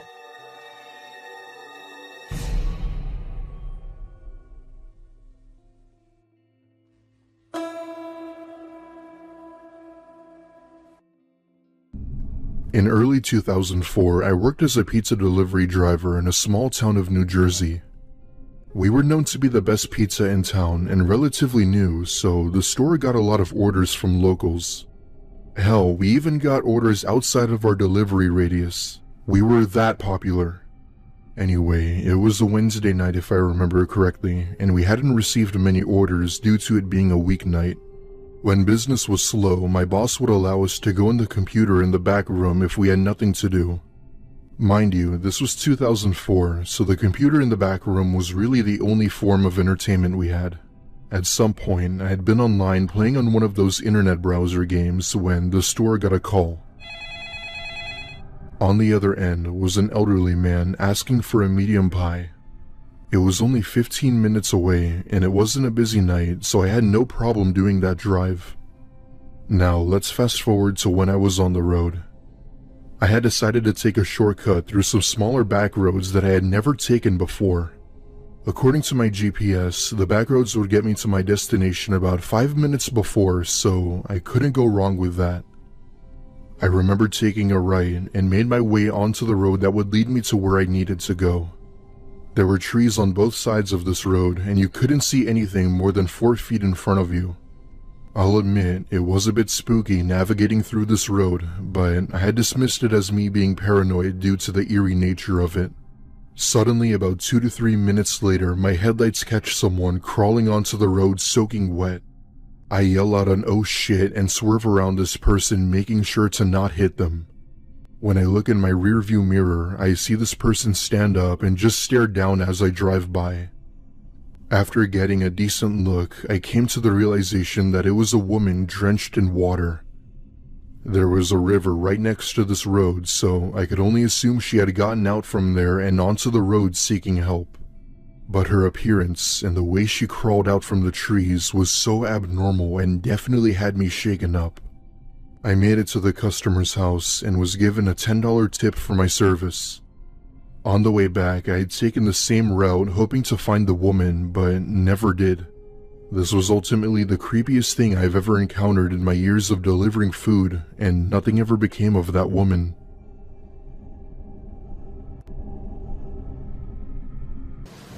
Austin was a college student who worked at a small local pizza place and got a delivery right before closing. When he took down their address, he saw it was a bad area of town and thought to himself jokingly, "I'm probably going to get robbed." The order was less than $20, but they asked if he could give change for $100, and he said no. Well, I'm probably definitely getting robbed, he thought, still joking to himself. He drove to the neighborhood, not somewhere you'd want to be after 1 a.m., pulled up to the house. There were no lights on anywhere, but he could see an outline of 2 people sitting on that dimly lit porch. Oh my God, I might actually get robbed, he kept thinking to himself. He walked up to the dark house and approached the 2 men on the porch to deliver the food. One of them was comically short. "So, do you have change for the 100? One of them asked. Austin said no and reminded them he had told them this over the phone. They said nothing. The short guy went inside the still dark house to get money. Austin stood outside awkwardly with the other man, who just stared at him wordlessly. 2 minutes passed, then 5 minutes, then 10. The pizza was already starting to get cold. The house was still pitch black inside. The other guy just kept staring at Austin. Austin had a bad feeling and began to feel genuinely uncomfortable. He looked at his cell phone clock and saw his shift should have ended a little while back. Feeling freaked out, he told the guy, "Well, my shift is over and I have to get home. Consider the pizza free." He turned around and started to walk off the porch back to his car. About halfway there, the porch light came on, and he heard the door shut, and for a split second remembered seeing both their shadows, one long and one comically short. A half a second later, he heard a swooping sound as they both leapt off the porch. A half second later, one guy grabbed Austin by the arm and pulled a knife on him. The short one held his other arm. "You're not going anywhere," he said. The first thought to go through Austin's head was that he was right about being robbed. The second was that this was a horrible way to say thank you for a free pizza. Now, Austin had taken martial arts lessons in the past, but he had no practice. He was strong and stubborn. In the heat of the moment, he tore his arm free from the short man and used his pizza bag as a shield against the knife, and turned and tried to do some kind of Mortal Kombat move on the side of the guy's face. He said, in fact, afterwards it seemed like a better idea in his head. Austin missed the side of the man's head, and his fingers plunged straight into the guy's eye socket. Austin freaked out at holding what felt like a grape and pulled his hand away, and then inadvertently popped the guy's eyeball out of the socket. You read that right. All three of them started screaming at the same time. The one guy because his eye just been torn out of its socket, Austin because he realized what he had just done, and the short guy because he had just witnessed the whole thing, and ran screaming into the darkness somewhere behind the house. Austin picked up the dropped knife and called 911 while the guy lay writhing on the walkway. Upon telling the operator what had transpired, about 5 police cars showed up. The officers think the situation's hilarious, calling the man on the ground a pirate. They ask Austin to describe the short guy, and he does. And one of them says, "Hang on." The 2 disappear behind the house. 10 minutes later, they come back with him. They all know this man. Evidently, they had been to his house many times before, and he was a repeat offender. Austin went to the police station to give a statement, where several employees in earshot asked him to relay the story again. Austin received a nice raise and worked at the same pizza place until he graduated.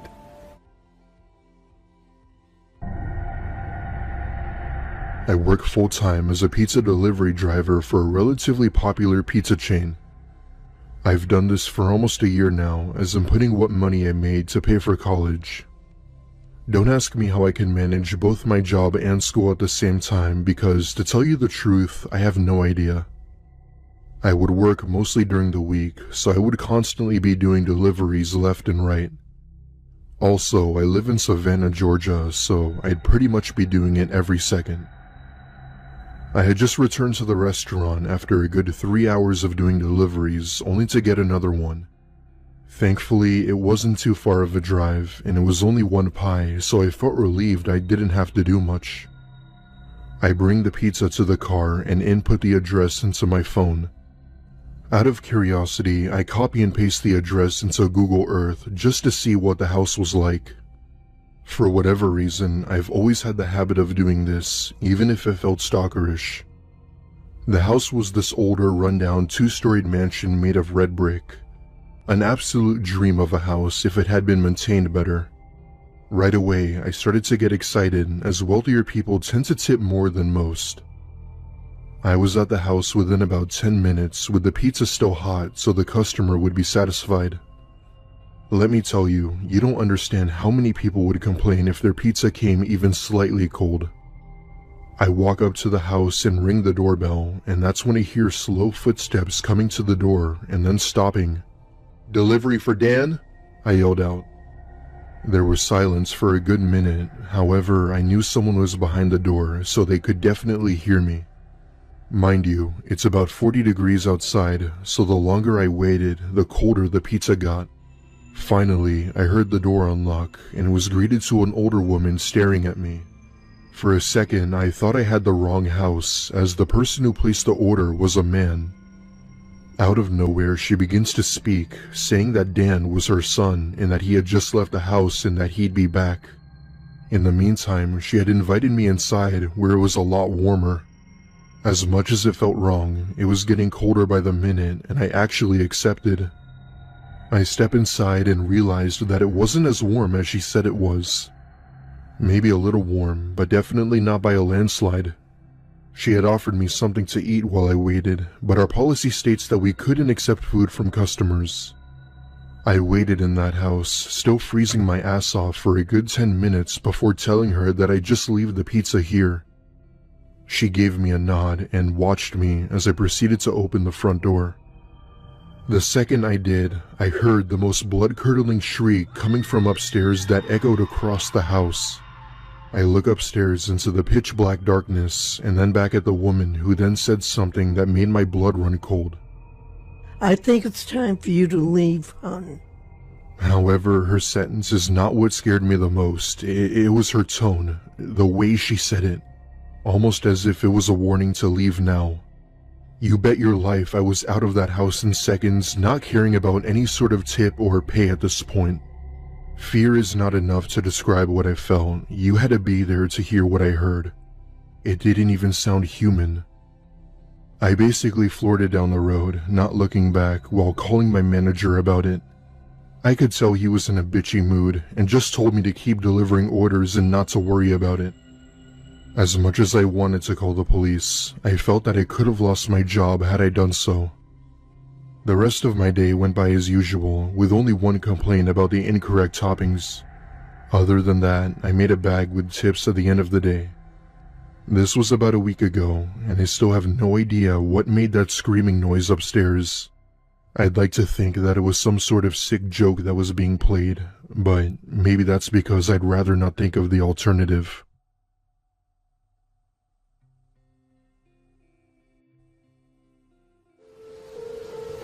I'll never forget this night. The pizza place I worked at was about to close, and I was getting ready to go home when the phone rang. I was working the counter alone that night, so I was taking calls. I picked up the phone. There was complete silence, so I hung up. About a minute later, the phone rang again, so I picked up. Still silence. I was about to hang up again when I heard the very weak and cold voice of an old woman on the other end. She said she wanted a regular pie delivered. I remained polite on the phone, but on the inside I was screaming. I just wanted to get home and end my shift. I called out to my boss that someone was requesting a delivery, and of course, guess what? He told me I had to go.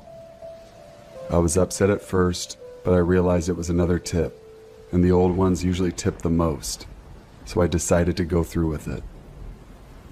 I wrote down the address, told her it would be there soon, but she had already hung up the phone. I thought to myself how rude that was, but I ignored it and yelled to the chef that I needed one more regular. My boss told me to just go home after the delivery, as the place would be closed. So a little before 10 o'clock, I got in my car, put the address and the GPS on my phone. The house was 7 miles away. The GPS took me to the quiet side of town. I arrived at the house. It was a small one-floor home on a very quiet and empty street. I took the pizza and walked up to the door and rang the doorbell. There were no lights on in the house. I hoped that she hadn't given me the wrong address. I rang the doorbell again. There was still no answer. I was about to give up when I turned my head and saw someone standing at the window. I got a little freaked out and backed up at first, but I eventually got closer to the window to see a person. It was an old woman, probably in her late 70s. She was just staring at me with a blank expression. I yelled at her through the glass that I had her pizza. She didn't react to what I said, so I screamed it louder. A large smile ran across her face. Not a pleasant, genuine smile. It was a smile that sent chills down my entire spine. I still remember that exact same face she made through the window. I decided that I was freaked out enough and got back to my car and set the pizza down in the passenger seat. I had to text my boss about this. After I shot him a quick message, I started my car ready to get the hell out of there. I looked to my right to get one more look to see the woman, standing right outside my passenger side window, giving me the same stare she'd given me before. Put my car in drive and floored it down the street, never looking back. My boss never made me do a late night delivery again. Delivering food at night is usually peaceful. The roads are clear, there's no rush, and you just hop from one house to another, dropping off burgers and pizzas while listening to music or podcasts. I've always liked it. It's kind of meditative, actually. Just me, the dark streets, and my thoughts. But that night felt different, and not in a good way. It was late, maybe around 11 p.m., and I'd been driving for a few hours. I only had one more order to deliver before I called it a night. It wasn't a long run, just another drop-off at some out-of-the-way spot on the edge of town. You know how it is, long roads with no one around, houses way spread out, and no streetlights anywhere. It was a pizza and a soda. Easy. I grabbed the food from the restaurant, threw it in the passenger seat, and punched the address into my GPS. It was about 15 minutes away. I figured I'd drop it off, maybe get a nice tip, and then head home.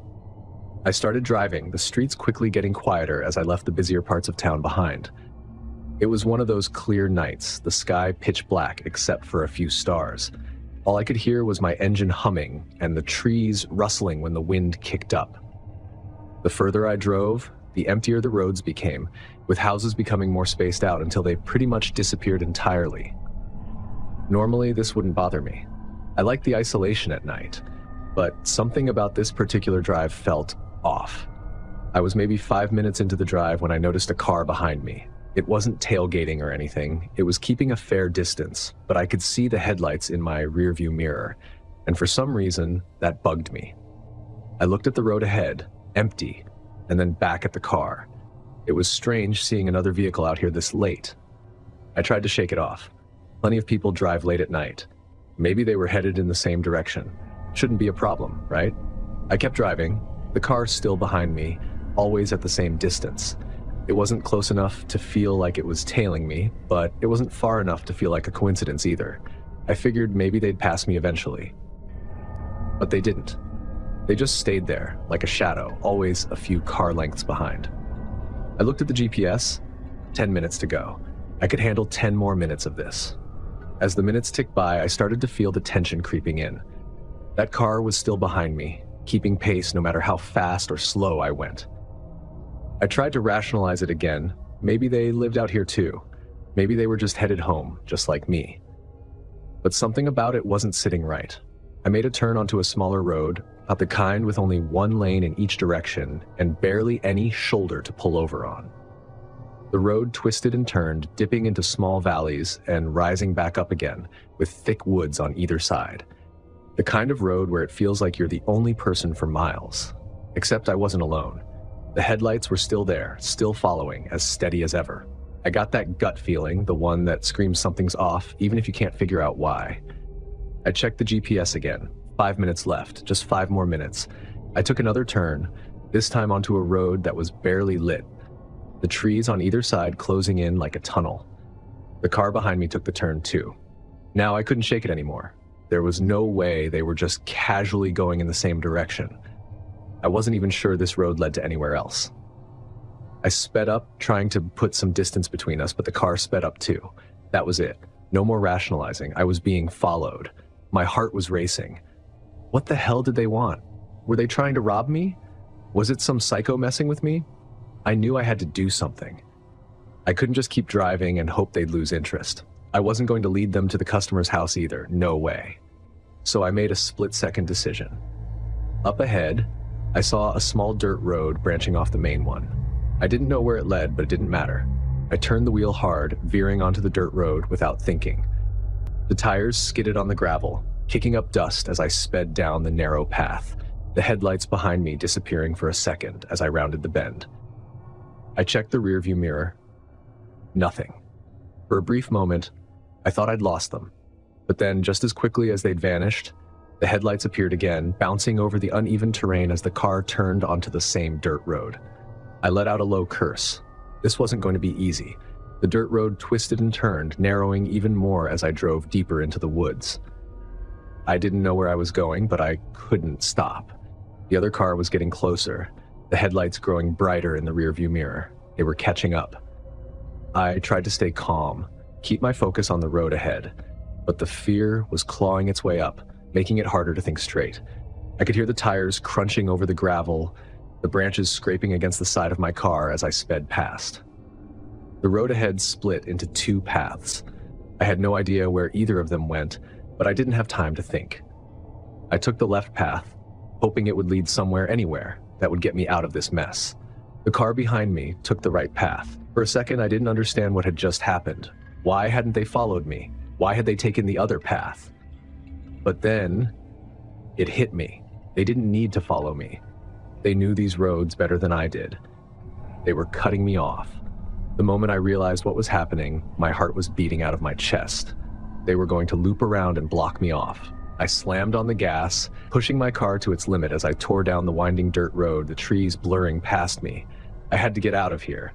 I had to find a way back to the main road before they could cut me off. But the road was getting rougher, the ruts and rocks making it harder to keep control. I could feel the car struggling, the wheels skidding on the loose dirt. Up ahead, I saw the trees thinning out, the road starting to straighten. I was almost there, almost back to safety. And then, just as I thought I was in the clear, I saw it. The car was there, parked sideways across the road, blocking my path. The headlights were off, but I could see the dark outline of the vehicle, waiting for me. They had gotten there first. I hit the brakes, the tires screeching as the car skidded to a stop just a few feet away from the other car. My hands were shaking as I gripped the steering wheel, my mind racing for a way out. There was no turning around. The road was too narrow and they'd catch up with me before I could get far. I looked at the car blocking the road, but I couldn't see who was inside.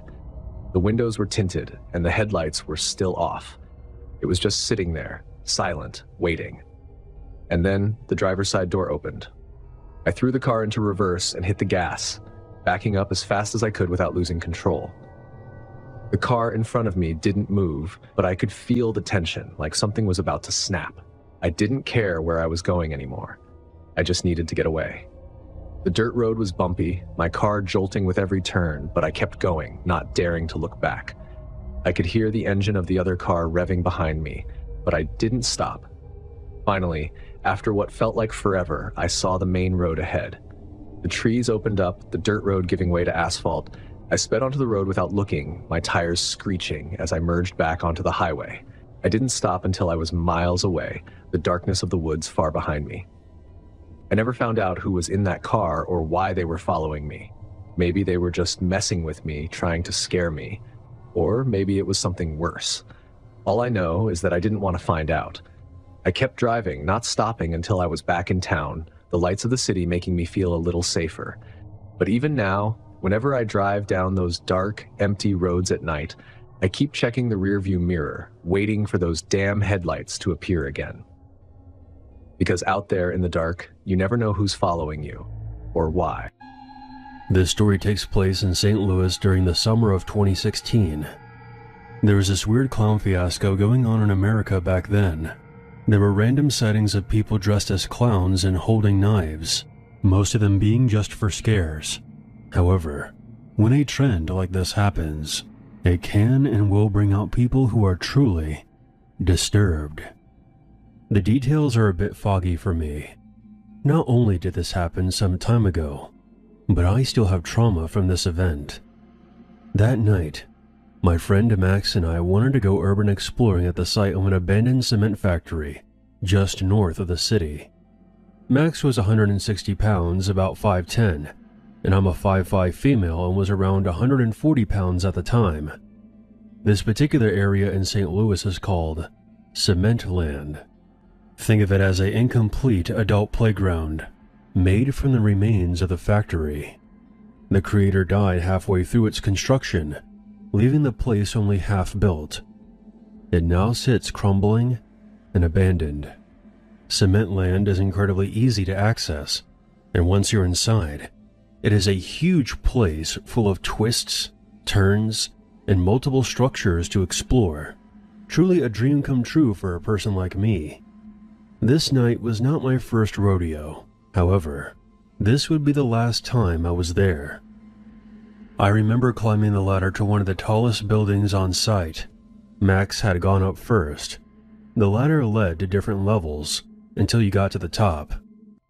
We were heading to the 5th level when we saw someone at the end of the hallway.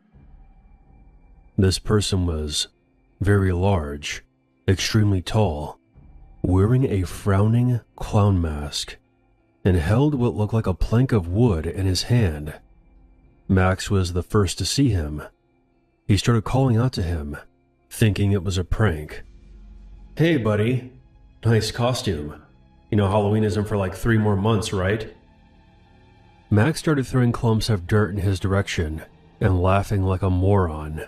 The figure just stood there, as still as a statue, staring at us. He seemed to be glaring at me in particular. Those old paintings of frowning clowns always creeped me out, but seeing one in real life, in an abandoned building, caused a very unsettling feeling to grow in the pit of my stomach.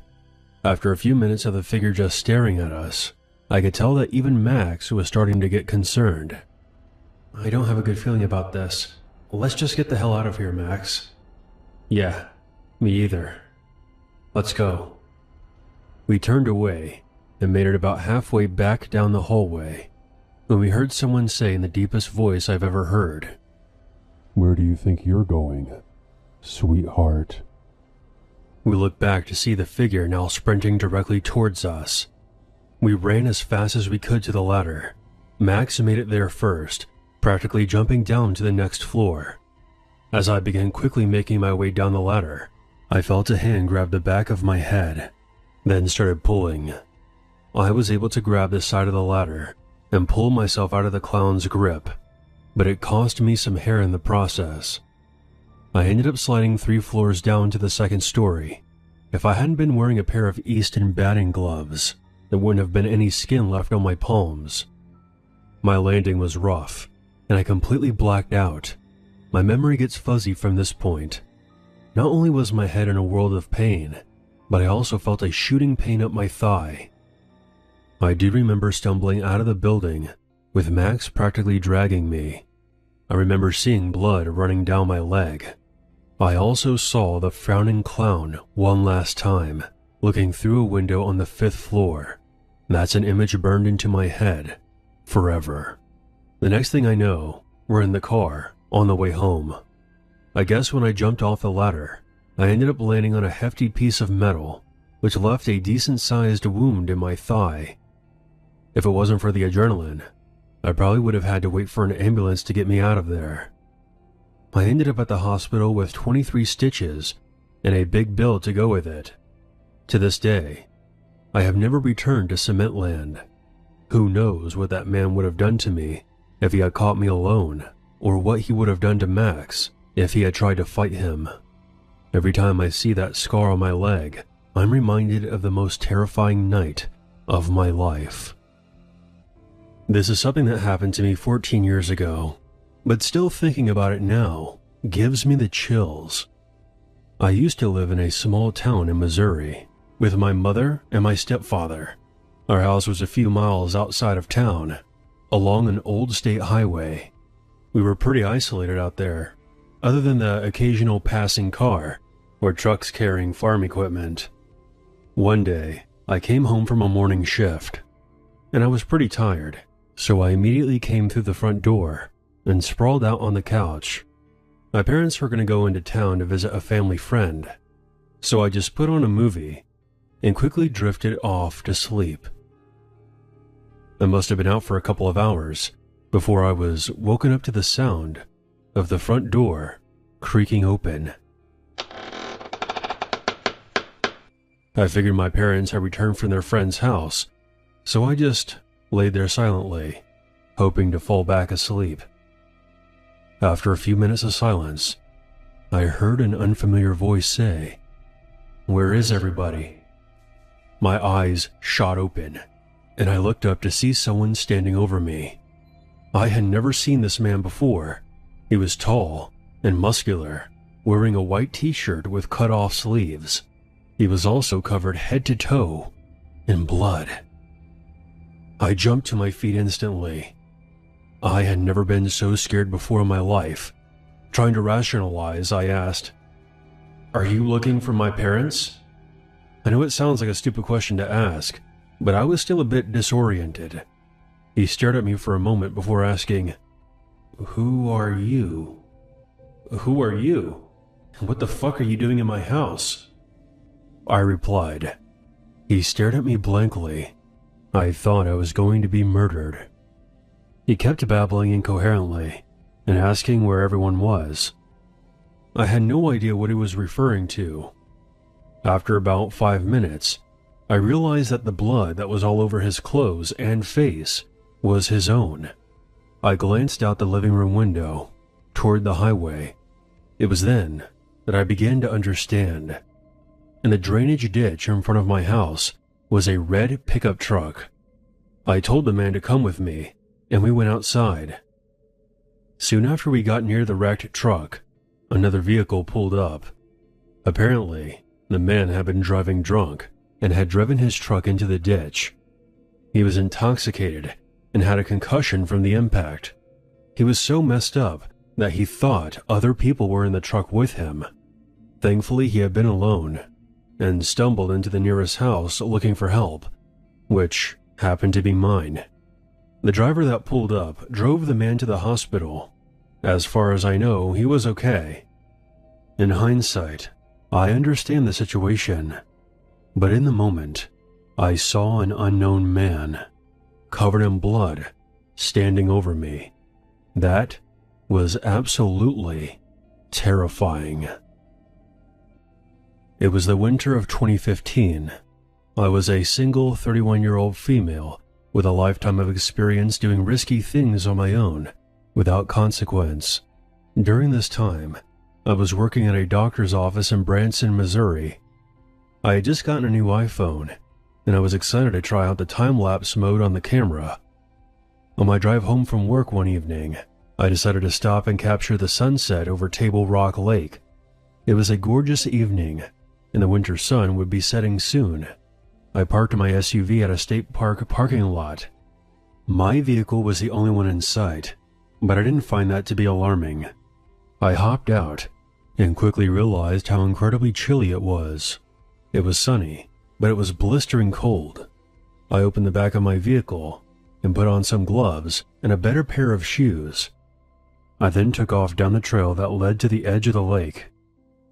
I noticed a showboat making its way across the lake for its sunset voyage, and I thought it would be neat to capture it in the time-lapse.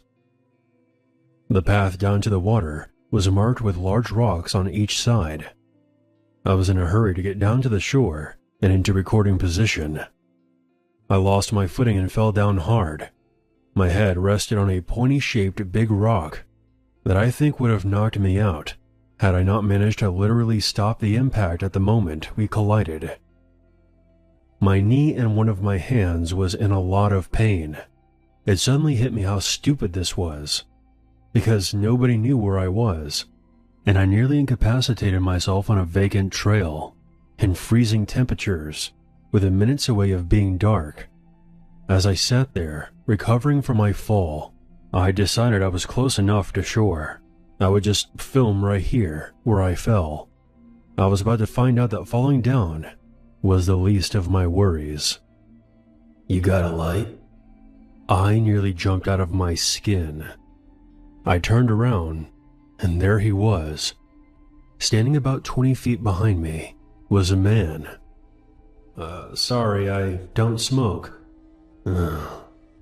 "I saw you getting out of your car up there.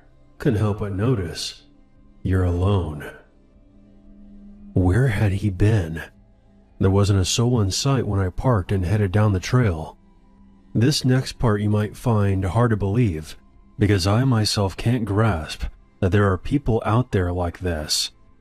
Within less of a minute after his appearance, he asked, "So, do you want to fuck?" I know you've probably heard situations like this 100 times, but think about the circumstances. I had just taken a nasty fall, so running would have been quite painful to do. I likely would have been captured. We were all alone on the trail. Sure, the showboat was still out in the water, but it was several football fields away by that point. No one on board would have seen us, and no one would hear me if I were to scream. I just knew I had to get off this trail before the sun went down.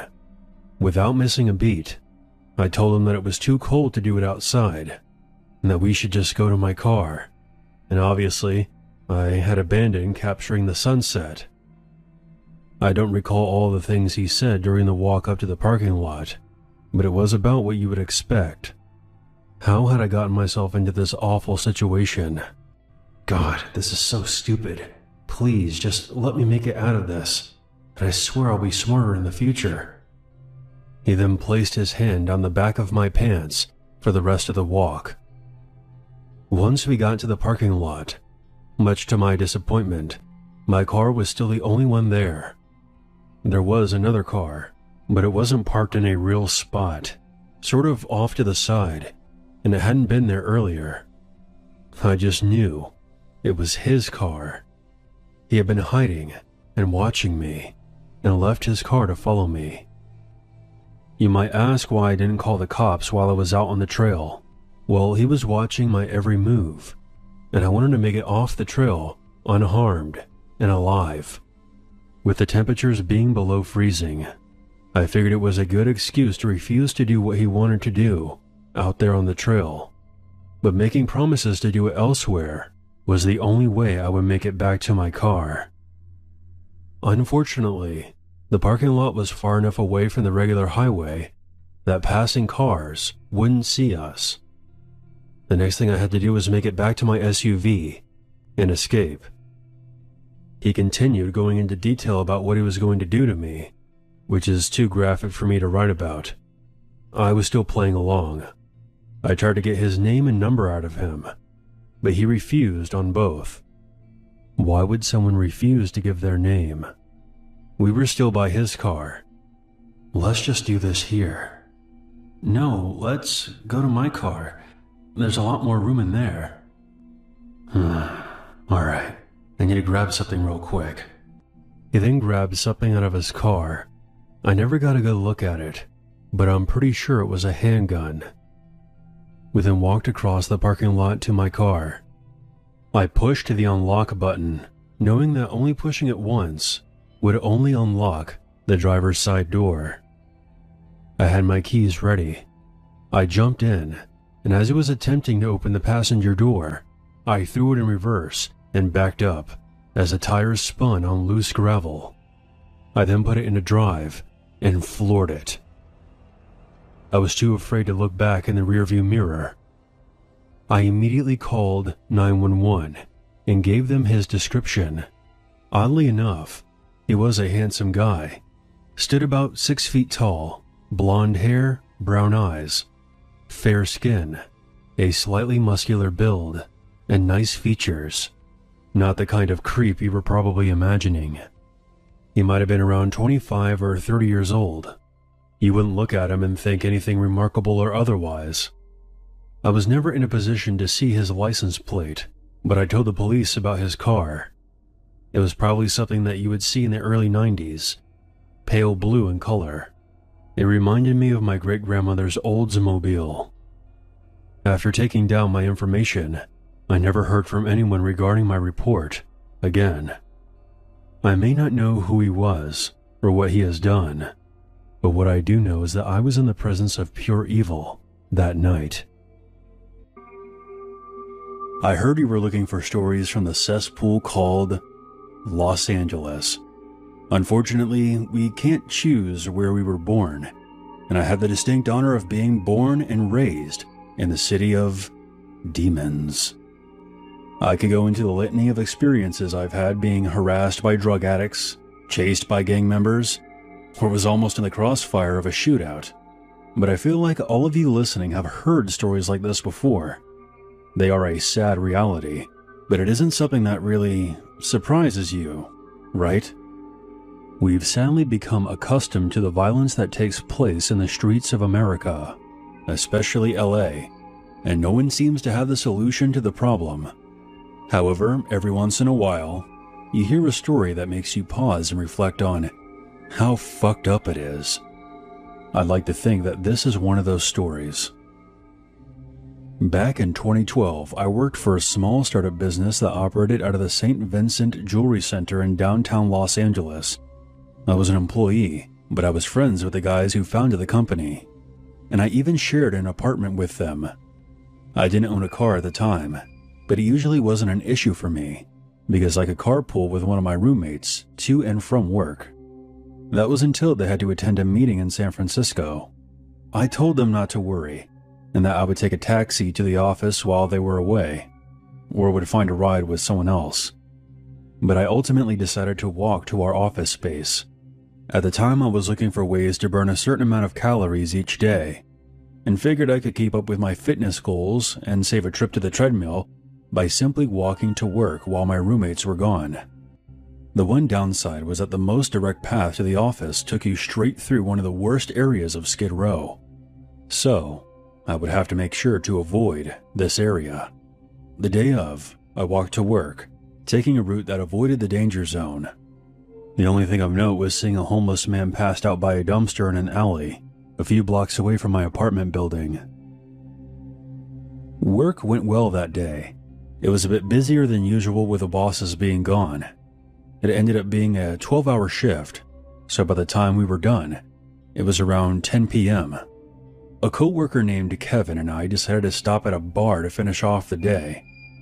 This worked out for me, because the place we went to was only a few blocks away from my apartment building, and would shorten the distance I had to walk. So we drove to the bar, had some drinks, and called it a night. He offered to drive me to my apartment, but I insisted that I would walk the rest of the way. I knew that Kevin lived in Inglewood, so the sooner he left, the better. I don't remember the exact street names, but I knew the way back to my apartment from where I was, and that I wasn't near Skid Row, so I began to make my way down the street. It was uncharacteristically quiet. You could still hear the soundscape of the city in the distance, but the dim lighting and the lack of pedestrians made me feel a bit uneasy. About 5 minutes into the walk, and about 3 minutes from my destination, I passed by the alley where I had seen the homeless man from earlier. It was your typical city alleyway with dumpsters, drain pipes, and loading docks. However, there was somebody by one of the dumpsters with their back turned to me, crouching down. From the looks of it, it appeared to be an adult woman with her hair tied back into a ponytail. As soon as I saw her, I instantly knew something was off. I could hear these strange sounds, like someone was tearing into a steak. I don't know why. Any other day I would have just kept walking, but I was compelled to see what this woman was doing. Maybe she was sick or something. I cautiously approached. As I did, the wet sound grew louder. When I was about 5 yards away, I cleared my throat and asked, "Ma'am, are you okay?" The woman finally stopped what she was doing and stood up. She was wearing a pair of jeans and a light blue top. It didn't look like she was homeless. However, she did not turn around. I then heard her spitting something out. Without saying a single word to me, she took off down to the other side of the alley and disappeared. The alley was dark, and I had to use a small light on my keychain to see what the woman had been crouching over beside the dumpster. When I turned on my light, what I saw was the most disgusting and terrifying thing I have ever laid my eyes on. Lying on the ground was the homeless man from earlier, but his face was almost completely gone. It was just a bloody, gaping hole. Lying on his chest was his tongue. I instantly hunched over and vomited. I then ran the rest of the way back to my apartment and immediately told the security guard working in the lobby to call 911. I waited there for the police to show up so I could report what I saw. I never heard of any follow-ups or news reports about this incident, which is super surprising to me, because that cannibal attack in Miami was big news around this time. But I guess the crackdown on gang-related violence was more of a priority for the LAPD back then. I had trouble sleeping for quite some time after this incident. The visage of that man's half-eaten face took a while for me to get over, and I still don't know what to make of what I saw in that dark alley. A seemingly normal-looking woman was crouched over a homeless man and was taking a bite out of him. I sometimes regret not seeing her face, so I could have gave the police a more accurate description of the suspect, but sometimes I'm glad she never turned around. Moral of the story? If you can hitch a ride with someone you trust in downtown LA, do it.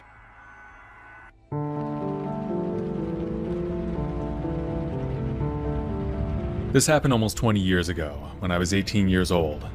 I still lived with my parents, even though I had just graduated from high school. I had just bought a new laptop, and after I was done getting it set up, I posted my old one on Craigslist. It was only 2 years old, but back then, that meant it was pretty outdated. It was a Dell PC with decent specs, and it was almost $2,000 brand new. I was asking only $500, because newer laptops at the time were a lot better. After listing it online, I didn't have to wait long for a response. A guy named Corey messaged me, interested in the laptop, but wanting to see it first.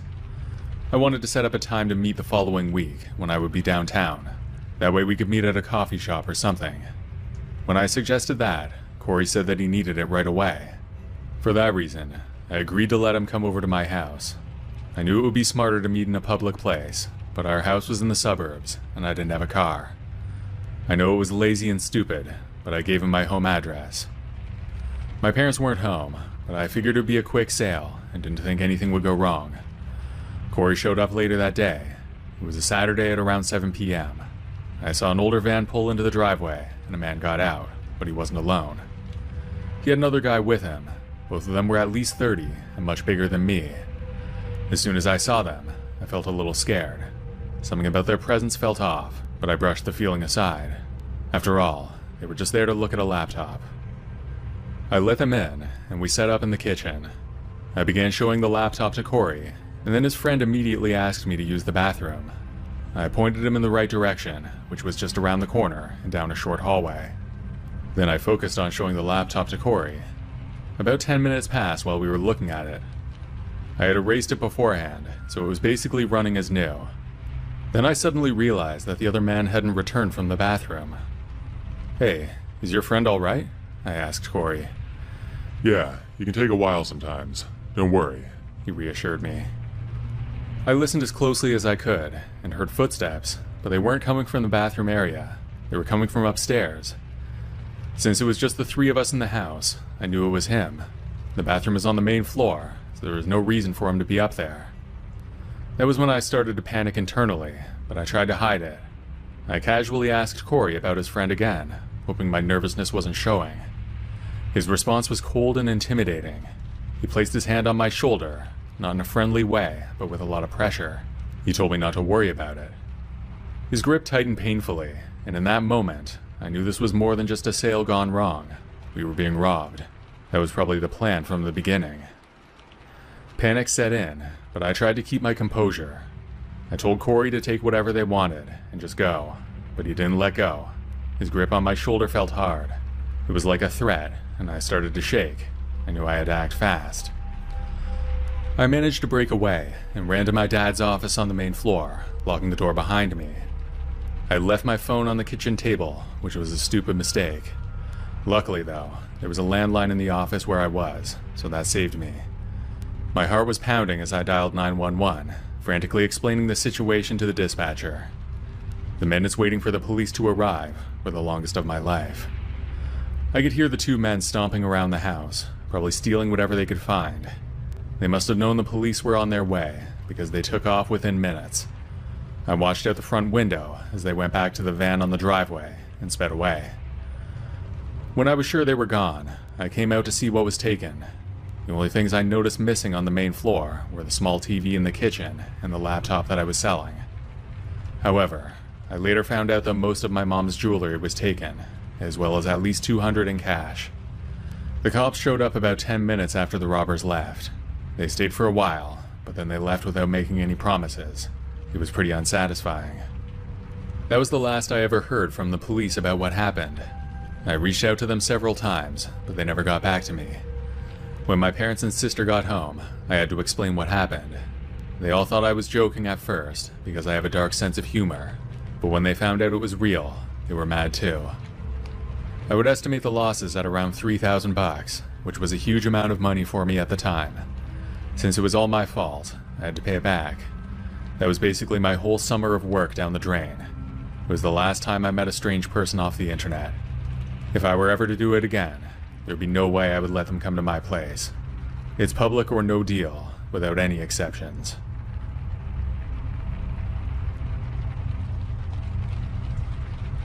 About 10 years ago, I had a really creepy experience.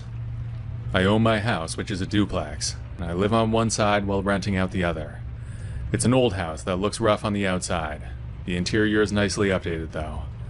There are 3 bedrooms in each house, and only a single bathroom, which is at the top of the stairs. That's the same for my place, and for the rental.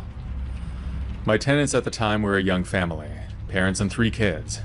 They were great tenants, never late on rent and always friendly. But as their family grew, so did their need for space. It was a tight fit for a family of 5, especially as the kids were getting older. From what I heard, they found a bigger house, but it was pretty far away in a new development, about 2 hours away. They had lived there for almost 5 years, so I was sad to see them go, but it was definitely for the best. When they moved out, they left a few things behind, an old kitchen table and a bunch of kids' toys. Before they went, the mother asked me if it was okay for them to leave those things there. They didn't have time to deal with them, so I was happy to let them leave it. Either I would sell them, or leave them for the next renters. Once they were gone, I went in to clean, paint, and do some minor repairs. In the middle of the room, there was an old kitchen table and a small pile of toys, presumably that the kids had grown out of. I realized right away that it wouldn't make much sense to leave them in the unit, so I put them on Craigslist that evening when I was done with my work. The table went quickly, but the toys didn't get as much interest. It took weeks before I got a message. The guy was interested, and we set up a time for him to come by and pick them up. I asked him to come on a Saturday afternoon, because I was going to be around all day. In the morning, I was in the rental finishing up some repairs, mostly just patching up some dings in the walls. By lunchtime, I was in my side of the duplex. That was when I heard a car pull up. Peeking out the window, I saw a beat-up old truck that looked like it was from the early 90s. It was loud, and I could see a faint cloud of smoke surrounding it. The guy who stepped out was a normal-looking middle-aged guy, average height, wearing a baseball hat and sunglasses. As he walked up to the house, I thought there was something off about him. He moved slowly, but other than that, I can't put my finger on why I was alarmed by him. When he finally came to the door, I had already walked up to it and went out. I went over and said hi. Hi, I'm here for the toys, he said. Sure, they're just inside, I replied, leading him into the rental where the toys were piled up. I motioned for him to come into the next room, but he didn't follow. Instead, he lingered in the doorway, eyes scanning the room. Where are the kids? He asked abruptly. They moved out, I told him. That's why we're selling the toys. His face then changed. It wasn't exactly disappointment, but more like annoyance. I just wanted to say hi, he muttered. I didn't say anything to that, just shot him an awkward smile, and tried to lead him into the room where the toys were. Again, he didn't come with me, he just stood in the doorway, pouting like a child. His interest in the kids was creepy, but I thought I could be being too paranoid. Do you still want the toys? I asked, hoping he would just take them and leave. I was only asking $20 for the lot, but I really just wanted them gone. Still standing in the doorway, his eyes were fixated on the floor when I looked back at him. But then he looked up and said no. Then he walked out without another word. At that moment, he still hadn't even seen the toys. It was very sudden the way he took off. The man didn't even pretend to be interested in the toys. I don't know if he was going to kidnap the kids or something. It's hard to see how he was planning that, since he knew there would be an adult there. Maybe he was coming to scope them out and make a move another time. Or maybe I'm reading too much into it. After he left, I locked the door and stood there, trying to shake off the uneasy feeling. I wondered if I should call the cops, but what would I say? A guy came to pick up some toys and asked a weird question. My brother-in-law is a police officer, so I called him to ask for advice. He told me that although the story was creepy, there wasn't anything that could be done. The reality is that no laws were broken. Still, I think that guy needed to be watched, and I worry about what he might get up to.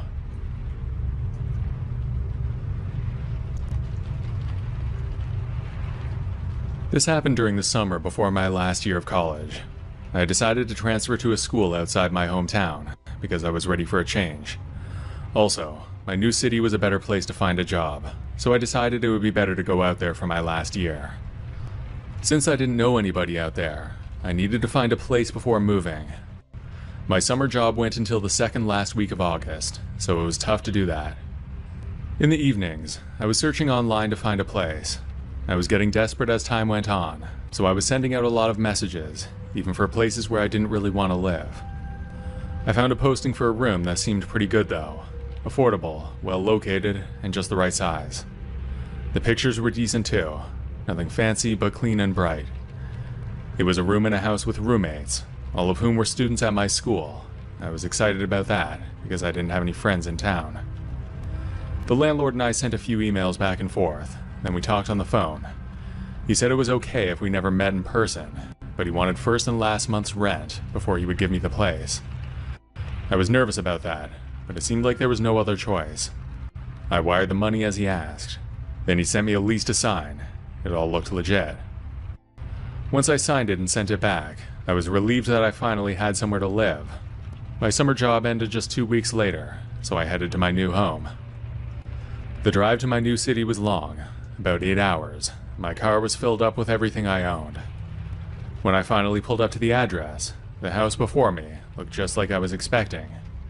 It was old, but looked well maintained, for a student house anyway. I parked my car on the street, then grabbed my backpack from the passenger seat. I was expecting the landlord to be waiting for me, because I needed to get the keys. We talked mere hours before, so he knew when I was going to be there. I walked up to the house and rang the doorbell.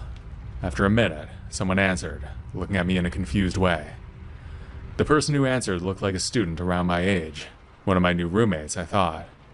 I explained that I was there for the room, and asked if the landlord was there. The person then told me that I must have the wrong address, because there were no empty rooms in that house. I apologized, and walked back to my car. Then I pulled out my phone to make sure the address was right. Everything matched up, so I didn't know what was going on. I tried calling the landlord, but he didn't answer. That's when it hit me. The guy I'd been talking to didn't own the house. He was a scammer who'd taken my money and left me stranded. I was out a lot of cash, with nowhere to stay, in a city where I knew no one. I felt foolish, angry, and utterly alone. I spent the next few hours at a local coffee shop, using their Wi-Fi to search for accommodation and to report the scam. I couldn't find anywhere to stay that wasn't way too expensive, so I spent the night in my car. Luckily, it was summer. The next day, I had a choice to make. I could either stay there and keep looking for a place, or I could drive home.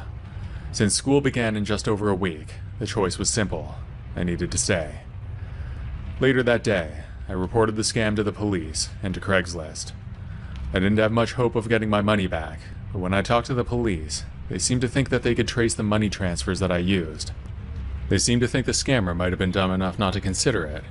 That did little for me at the moment though, because my already tight budget was even worse. I spent the next 2 nights in my car, until a place finally came up. It was a room in a large basement apartment, with 6 roommates, several of them sharing rooms. It was a real dungeon-looking kind of place, but it was better than my car. The rent was cheap, but it was definitely the worst place I've ever lived. In the end, I did get my money back, and the fake landlord was caught. As the officer told me, they were able to trace the money transfer to a throwaway email address that was linked to the guy's real address. It was simple enough for the cybercrimes unit. I don't think he did any prison time, but he got some probation and a fine. That's good enough, I guess. I was just glad to get my money back.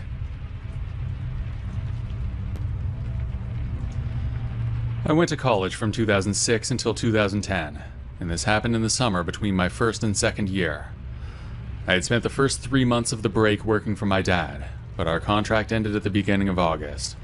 With no more work, I decided to move to the city where I was going to school and spend the last month of my break there.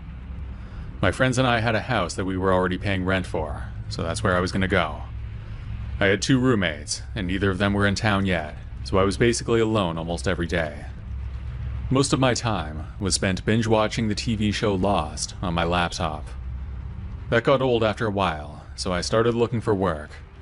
Since it was only about a month before school started, I couldn't really find a full-time job. Instead, I was after random odd jobs on Craigslist and our school's message board. I had done a few days of work here and there. One guy hired me for the day to clean up some construction mess, mostly just sweeping up after the contractors left. Another time, I spent a day helping somebody who trims old trees, just random stuff like that. I was at home one day, scrolling through Craigslist, when I saw another posting. Someone needed help moving. It seemed pretty straightforward, so I shot them a message. The reply came quickly, and we arranged to meet the following day. I didn't think much of it at the time, just another day of work, hopefully. He picked me up in a large white van. We exchanged hellos and brief pleasantries. He told me his name was Jim, and then we went off. As we drove, he didn't say much, just the occasional nod and grunt in response to my attempts at small talk. Not a big deal or anything, but it was uncomfortable. He seemed awkward, but that was fine. We were on the highway for at least half an hour, and I didn't know the neighborhood we were in. It looked nice though, new at least. We pulled up to a house in a neighborhood that looked like all the others. It was a real cookie-cutter neighborhood, where each house was one of 2 or 3 different designs. It was obvious that it was new, because some of the houses were still under construction. I got the impression that most of them weren't occupied yet, because few of the houses had any cars parked in the driveway, and I didn't see many other cars or people walking. The one we pulled up to was a 2-story gray brick house with a 2-car garage. There were no lights on that I could see, and the curtains were all closed. He parked in the driveway, and we both got out. I headed to the front door, expecting him to follow and ring the doorbell, but he didn't. Instead, Jim told me to wait and disappeared around the back. I remember thinking it was odd, but waited anyway. Maybe he was checking if the back door was unlocked or something. Finally, he reappeared and opened the front door from inside, motioning for me to come in. The house was nice, but something was off. There were no boxes, no packing tape, none of the usual moving chaos. It looked like a really nice, almost perfect house. It was spotless, and it had the feel of a model home. We started with the TV, a big bulky thing that took both of us to carry, then some furniture. We carried them out to the van, and before I knew it, we were full. There was a nagging feeling in the pit of my stomach the whole time, though. I knew something wasn't right.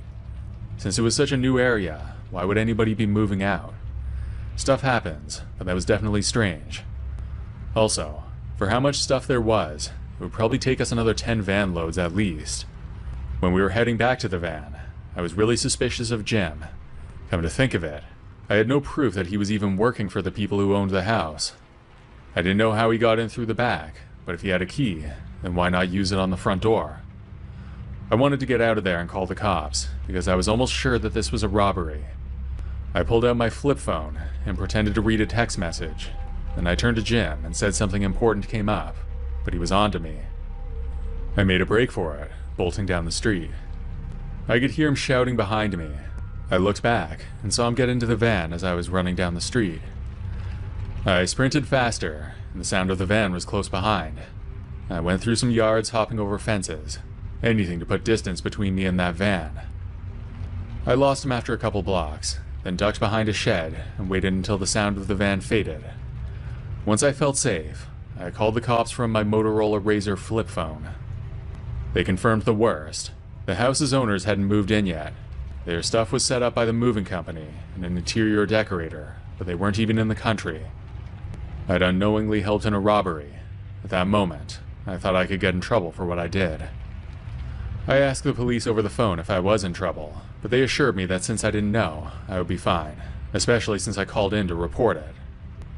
After interviewing with the cops, I told them everything I knew. I didn't have the license plate for the van, but with the information I gave them, they were able to track down several sources of security footage. With that, they caught both the van's license plate and several images of myself with Jim. Jim was obviously not his real name, but he was caught later that day. He was arrested, and the stuff was brought back to the house. We also found out that this was not his first visit to that place. He had been robbing that house every day for almost a week. The neighbors didn't notice, because everyone was new. I guess he made off with some smaller things, then he got greedy and needed help. That's where I came in. Jim could have quit while he was ahead, but he wanted more, and he got caught because of that. When my dad and I moved into the small apartment, it was supposed to be a temporary solution while our house underwent renovations. We were adjusting to our new surroundings in the apartment complex, which for the most part was pretty quiet. Most of our neighbors kept to themselves, and life was uneventful, except for one family that lived a couple of doors down from us. The family consisted of a mother and her 2 adult children, a son and a daughter, both in their 20s.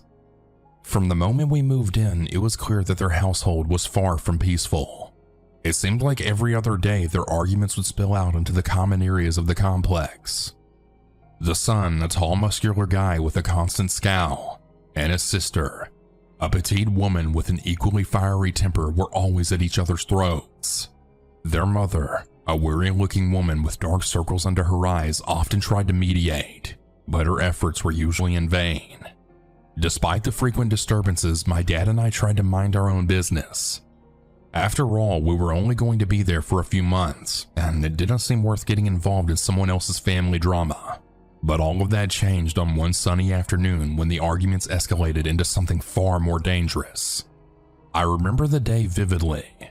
It was a lazy Saturday, and I was in my room, trying to focus on a book I'd been meaning to finish. My dad was in the living room tinkering with some electronics, his favorite pastime. It was the usual sounds of the apartment complex. Distant conversations, footsteps, the hum of the appliances providing a comforting background noise. Suddenly, the familiar sound of yelling pierced the tranquility. I sighed and tried to ignore it, thinking it was just another one of their routine arguments. But this time the yelling was different. It was more urgent, more desperate. I put down my book and walked over to the window, curiosity getting the better of me. What I saw next made my blood run cold. The mother and daughter were outside, backing away from the building with terrified expressions on their faces. The son was following them, his face twisted in rage, and in his hand, he held a large kitchen knife. He was shouting something unintelligible, but his intentions were clear. "Dad!" I yelled, my voice cracking with a panic. "Come here, quick!" My dad rushed to my side and looked out the window. His eyes widened as he took in the scene. Without a moment's hesitation, he grabbed his phone and bolted for the door. I followed close behind, my heart pounding in my chest. By the time we reached the footpath outside, the situation had escalated even further. The son was now only a few feet away from his mother and sister, who were backed up against the wall with nowhere to go. My dad, who had always been a man of action, didn't waste any time. He lunged at the son, grabbing his arm in an attempt to wrestle the knife away. "Call the police!" he shouted over his shoulder at me. I fumbled my phone, my hands shaking as I dialed 911. My dad and the son were now locked in a struggle, the knife glinting in the sunlight as they fought for control. The mother and daughter watched in horror, too stunned to move. 911, what's your emergency? The operator's voice crackled through the phone. "There's a man with a knife attacking his family. My dad's trying to stop him. We need help now," I blurted out, giving our address as quickly as I could. The operator assured me that help was on the way, but every second felt like an eternity. I watched in terror as my dad managed to pin the son to the ground, finally prying the knife away from his grasp. The son, surprisingly, didn't really resist much after that. He laid there breathing heavily as my dad yelled at him to stay down.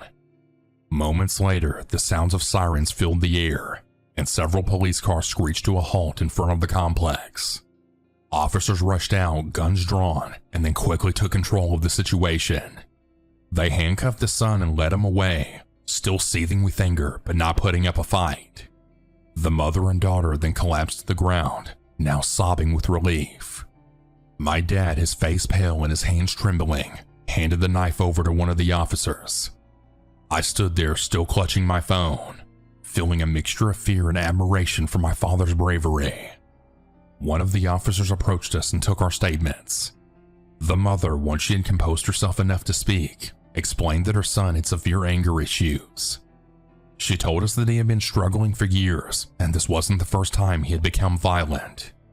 She expressed her gratitude to my dad for stepping in and possibly saving their lives. As the police drove the son away, I couldn't help but feel a sense of uneasiness. What if he came back? What if the situation escalated even further next time?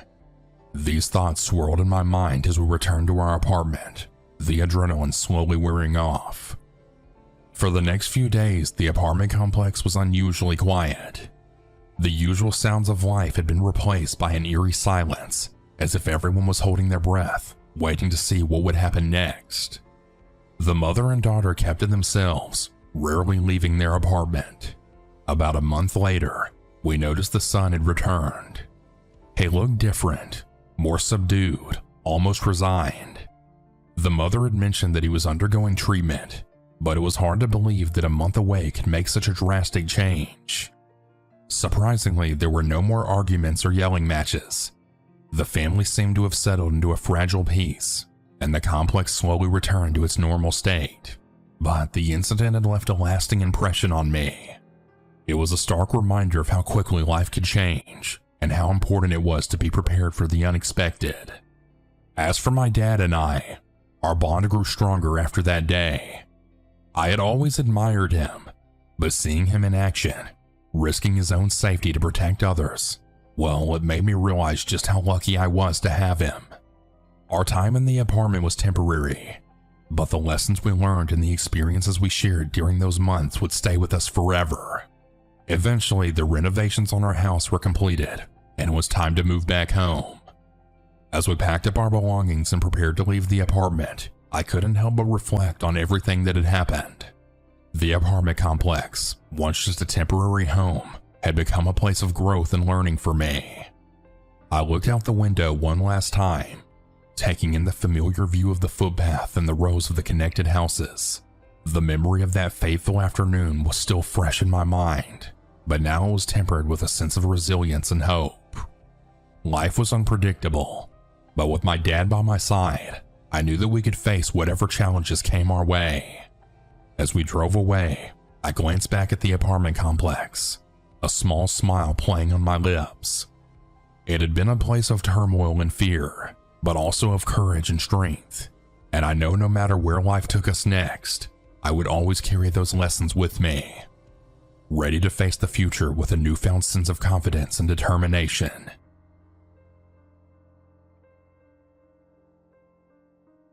My name is Bob, and I've been a fan of this channel for a long time.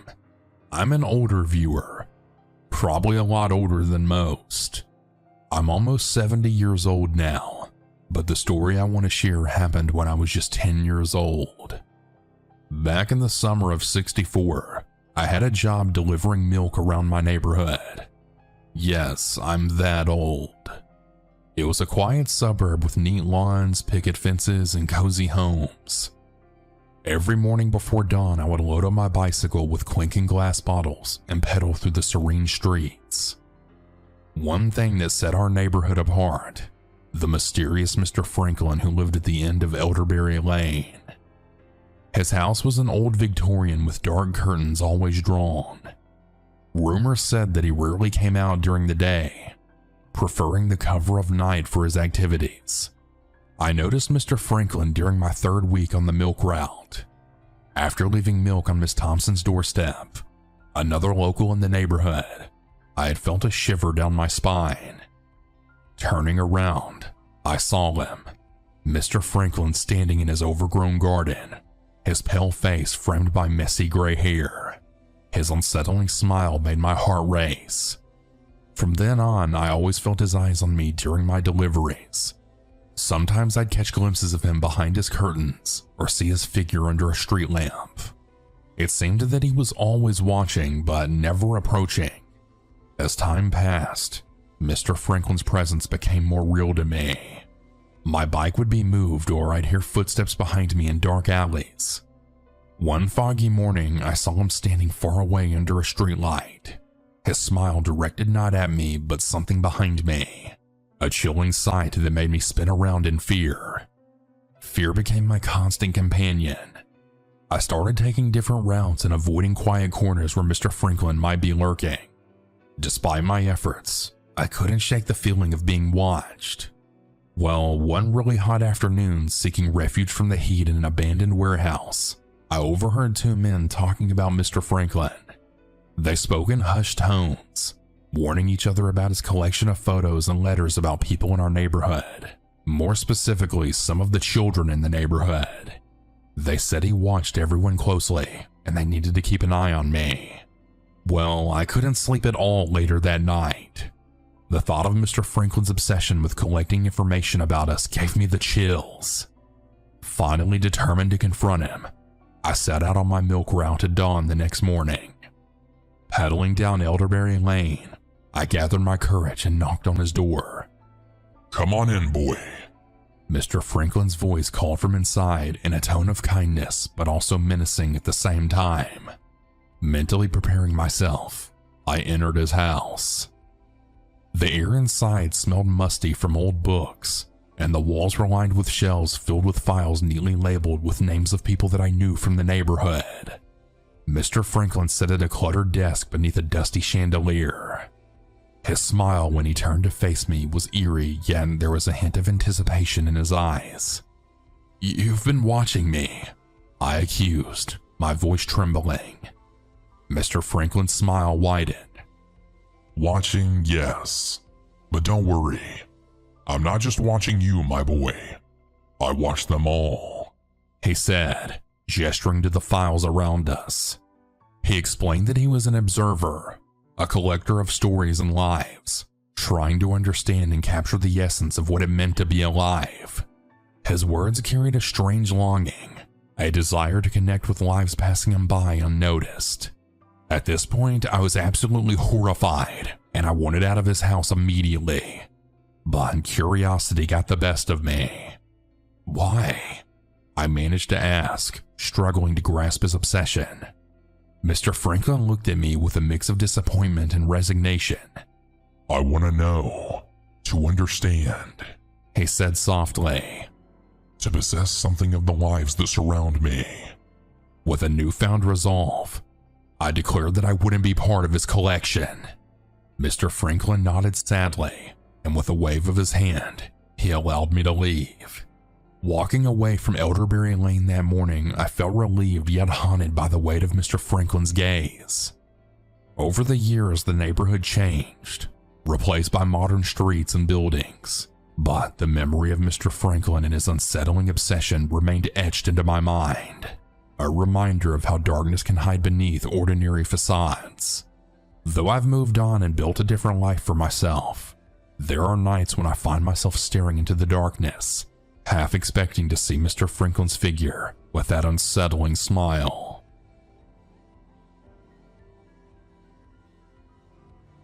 I've always been good at blending in, at becoming part of the background. It's a skill that served me well over the years, especially now as I watch her, the young woman in apartment 3B.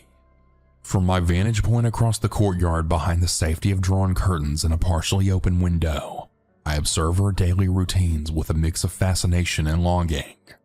And if by now you couldn't already tell, this is a different kind of story, the one where I'm the creeper. Anyways, she doesn't know me. Not really. To her, I'm just another face in the building, perhaps a neighbor she passes in the hallway or nods to in the elevator. But to me, she is my everything. Her name is Sarah. I learned that from the mailbox one afternoon when I chanced to see her retrieve her mail. Sarah with the easy smile and the infectious laugh that echoes down the corridor on occasion. I know her schedule almost as well as my own. In the mornings, she emerges from her apartment at precisely 7:45, dressed for work in smart blouses and pencil skirts that accentuate her figure. She carries a sleek black briefcase and often stops by the coffee shop on the corner before then disappearing into the throng of the city's morning rush. I've imagined countless scenarios where our paths might cross naturally. Perhaps at the corner cafe where I could strike up a casual conversation about the weather or the latest news. But I know better than to risk the fragile fabric of my carefully constructed reality. No, it's safer to remain in the shadows, to watch and to wait. During the day, I occupy myself with mundane tasks, an errand here, a trip to the grocery store there, all the while keeping one ear tuned to the hum of life in the apartment complex. Occasionally, I'll catch glimpses of her through the frosted glass of her kitchen window as she prepares dinner or unwinds after a long day. Nights are the hardest, when the silence of the building presses in around me like a suffocating blanket. That's when I find myself drawn to the window, drawn to the faint glow of light from apartment 3B. Sometimes she reads, curled up on the couch with a book held close to her chest. Other times she watches television, the flickering screen casting shadows across her face. I wonder what occupies her thoughts during those quiet moments. Does she think of me, the faceless neighbor who watches her from across the courtyard? Or does she go about life, oblivious to the silent presence that hovers on the periphery of her world? I've tried to rationalize my obsession, to convince myself that it's harmless, that it's merely a passing fascination, but the truth is far more insidious. I can't tear myself away from her. The need to know her, to understand her. It consumes me in ways that I just can't explain. Tonight is no different. As I stand at the window, the darkness outside broken only by the soft glow of streetlights, my gaze inevitably drifts to apartment 3B. I see movement, a flicker of movement that draws me closer to the glass, my breath fogging the window pane. She's there, framed against the lamplight from the living room, her silhouette ethereal and distant. There's a vulnerability about her in these moments, a rawness that she only reveals when she thinks no one's watching. And yet, I'm watching. I'm always watching. Suddenly she turns, as if sensing my gaze from across the courtyard. My heart lurches in my chest, and for a fleeting instant, our eyes meet through the glass. Panic surges through me, threatening to unravel the fragile threads of my carefully constructed facade. But then she smiles, a small knowing smile that sends a shiver down my spine. Does she recognize me? Does she even understand the depths of my obsession, the lengths to which I've gone to remain hidden in plain sight? Or is it merely a trick of the light, a figment of my fevered imagination? I drew back from the window, retreating into the darkness of my own apartment. The weight of my guilt settles heavily on my shoulders. I know that what I'm doing is wrong, that my fixation on her is unhealthy and dangerous. Yet still, I find myself drawn back to the window, drawn back to the quiet sanctuary of apartment 3B. For in those stolen moments of observation, I catch fleeting glimpses of a life that I can never truly be a part of. A life that only exists beyond the confines of my own fractured reality. And so I continue to watch, to wait, to yearn for a connection that may never come. For in the end, I'm nothing more than the watcher in the shadows, forever bound to the object of my obsession by the invisible threads of desire and regret. Hey everyone, I want to share a story that really shook up me and my boyfriend. A couple of years ago, I moved to the UK for university. It was a big move for me, but I needed to get away from my parents' toxic situation back home. My first year at uni was spent in student accommodation where I met some really awesome people and enjoyed my newfound independence. I didn't meet my boyfriend until later, but life felt good. By my second year, I decided to move into a house with some friends that we rented through the university. It was nice to have our own space and not worry about noise restrictions like we did in our small shared flat the year before. My room was on the ground floor with a window that looked out into a small yard. I'd often go out there to smoke. There was an old thin wooden door that led to the street where we kept our bins and stuff. The door could only be locked from inside the backyard, so we tied it shut with some strings to keep it closed properly. We had neighbors on both sides. On one side were 5 guys who seemed much older than university students. They were a bit strange. One day there was a police incident involving them. One guy had attacked his flatmates with a kitchen knife and set their kitchen on fire. It was really scary to see one of them covered in cuts and blood. My flatmates and I helped clean him up and gave him a shirt to wear. The police took the guy away who caused all the trouble, but the guy we helped out was odd. He talked nonsense and made unwanted advances towards me. We noticed that he smoked a lot of marijuana, but we tried to be helpful and didn't think much about it at the time. After that incident, I'd see him around sometimes whenever I was coming home from uni or running errands. He once approached me on the street near a corner shop and tried to start a strange conversation. I felt really uncomfortable and ignored him. He said something creepy like, "I'll wait for you in front of your house so we can talk." I brushed it off as a joke, bought my drink, and headed back home. But as I turned into my street, there he was with his flatmate sitting on my doorstep. I panicked and called my male flatmate to ask him to tell them to leave, but he wasn't home. I waited nervously until they finally left an hour later. I rushed back home, locked the door, and felt relieved. Despite this, things got worse. One day while smoking in the backyard, I noticed the wood door was open. The strings we used to keep it closed were cut. I closed the door again and put on a new string, assuming it was just a mistake by one of the flatmates. Those weird neighbors often fought loudly, which disturbed my flatmates and me at night. We got used to it after a while though. One evening, my boyfriend stayed over as usual. He woke up suddenly in the middle of the night because of a loud noise and whispering.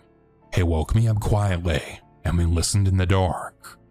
Suddenly, the wooden door banged open, and we heard footsteps near my window. We froze as we heard the backyard door being shaken, like someone was trying to break in. Thankfully, our curtains were closed, so they couldn't see us. We were ready to dress quickly and escape through the window if they came in. Then we heard my window open some more, and one of the guys spoke in a language that we didn't understand. They were trying to get in. My boyfriend and I jumped out of bed, grabbed my phone, got dressed, and then ran out of the room and out of the house. I called my flatmates and then the police. Luckily, the police station was nearby, and they arrived in less than 5 minutes. I was in shock, and I don't remember much after the police came.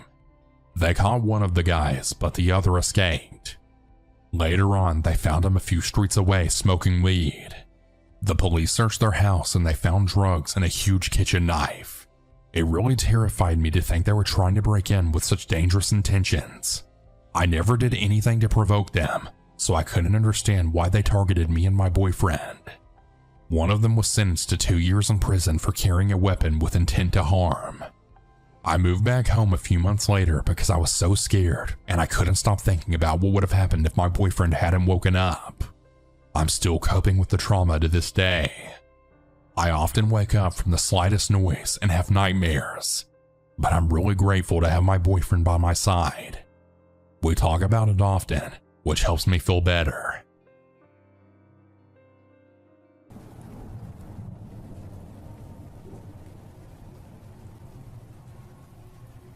I used to work the night shift at the front desk of an apartment building. The lobby area had a desk, and I was in charge of buzzing people in through the door. I was essentially a layer of security. I would ensure that whoever was coming into the building lived there or was a friend of somebody and had received approval to enter. My shift was from 10 p.m. to 6 a.m., so there wasn't usually much action going on during my shift, especially after midnight. One night, I was in the middle of my shift, trying not to fall asleep. Suddenly, I saw movement on one of the cameras from the garage. The garage was attached to the building, but to get inside, you still needed to come up to the main doors and be buzzed in by me. Someone was walking through the garage towards the stairs that would take them towards the lobby area. I hadn't seen anybody drive into the garage and park their car, but I was pretty tired and could have missed it easily. I watched as the person entered the stairs and made their way up towards the door to get into the lobby. They immediately tugged to open the door, apparently not knowing that they had to be buzzed in by me. It was a younger man. He was maybe right around his 30s. He looked in at me through the glass, motioning for me to open the door. It was clear that he did not live here, so I walked over towards the entry doors, motioning for him to leave. The man started explaining that he was here to see his friend and needed to get in. I had received no warning about this man, and there was no note that would indicate that he was supposed to be granted access to the building. The man glared angrily at me when I once again said that I wasn't going to be letting him in. He began pounding on the door, and while his arms were raised, I saw that he had a gun tucked into his waistband as well. The man was quite strong, and I was genuinely worried that the glass might break. I scurried back to my desk, alerting the authorities, and letting them know that a man with a gun was attempting to enter the apartment building. After a few moments, the man stopped pounding on the glass, and once again glared at me. He shouted that he would be back, and disappeared down the stairway back towards the garage. I watched on the cameras as he exited the garage and disappeared outside into the night. I ended up only working that night shift a couple more weeks, not seeing the man again. I have no idea if he ever showed up overnight again since I had stopped working there, but I wish the next night shift worker good luck if they ever did or do see him again.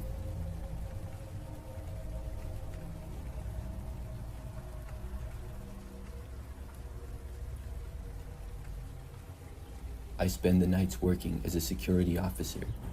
My job is to travel around to various buildings, mostly businesses that hire my company for security.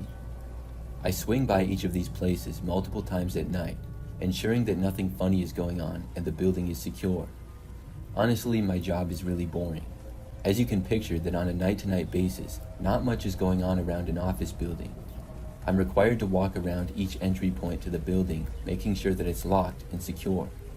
I have keys to all these buildings in case I need to go inside, but in the 3 months working this night shift, I never had to go inside a building. However, that all changed during a shift I had 2 weeks ago.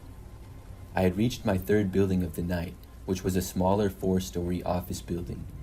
I made my rounds around the perimeter of the building, shining my light up at windows ensuring they were intact, and pulling on doors making sure they were locked. I circled around to the back side of the building. When I did, I was shocked to see that a door was not only unlocked, but also propped open. I never had to deal with a situation like this before, and quite frankly, I was nervous to go inside the building. I maneuvered my way through the building, moving very slowly and shining my flashlight into every room and corner.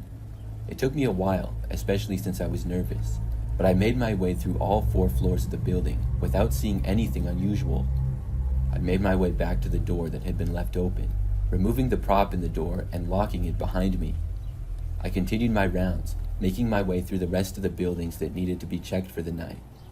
I decided to head back over to the office building that I had walked through earlier to make sure that everything was okay.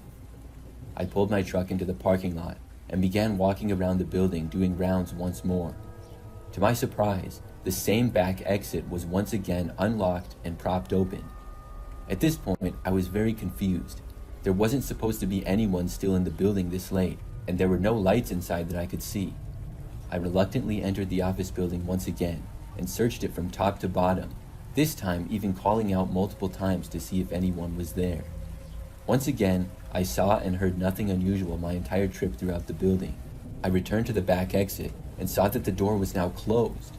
I hadn't unpropped the door when I first entered the building, but now the door was closed, and the brick that had been used to prop it open was nowhere in sight. Again, this was my first time having to enter a building while I had this job, so I was a little scared at this point.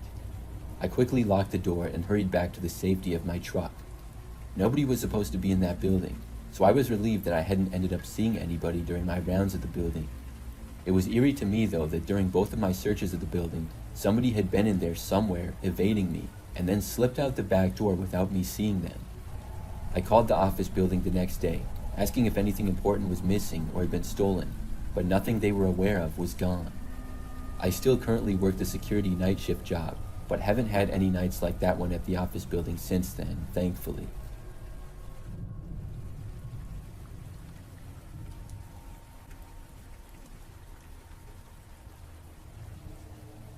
I'm retired now, but for a couple of years in my 50s, I worked a night shift in a mall. I was a custodian and would come in and clean once the mall had closed for the night, Most of my nights were spent cleaning up the food court areas as well as taking care of bathrooms. One night I was sweeping the floor in the food court area and I heard a fit of coughing coming from somewhere. I looked around the dimly lit food court area but didn't see anyone.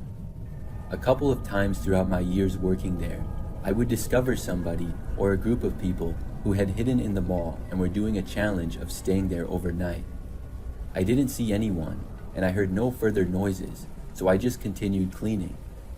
If someone was trying to stay in the mall overnight, I'd see them eventually, unless they stayed put in one spot the entire time. About 15 minutes had passed, and I was wiping off tables now. Suddenly, a series of loud bangs startled me. I looked up and saw that a whole table and all the surrounding chairs had been knocked over onto the ground. I walked over to the items on the ground, which had happened near the edge of the food court. There was no one to be seen anywhere. I ventured down away from the food court a bit to see if I could see anyone running away or hiding. I was about to turn around back to the food court when I heard water running inside the women's bathroom. All the bathrooms at the mall had sinks that were motion sensors. Someone had to be inside of the bathroom, and I had a feeling that it was going to be the culprit I was looking for from the food court. The sink was still running as I slowly and as quietly as I could entered the bathroom. As I turned the corner into the bathroom, the water abruptly stopped running. There was nobody anywhere to be seen. I checked every stall and still nothing. I chalked it up to a faulty sensor on the sink and decided that I'd put in a work order for maintenance to fix it. Oddly enough, as I walked away from the bathroom, I heard the sink turn on again. I walked back to the food court, very confused and also a little spooked. I went about the rest of my night as usual, finishing my cleaning duties. A couple days later, I received an email from maintenance that there had been nothing wrong with the sink sensor and that it was functioning normally. From then on, at least once a week, I would hear the water running from the sink in that bathroom. For the rest of the time that I worked at the mall, I just accepted that I wasn't alone in that mall, and I stayed away from that bathroom. I never had any more incidents though with the mysterious knocking over tables and chairs in the food court.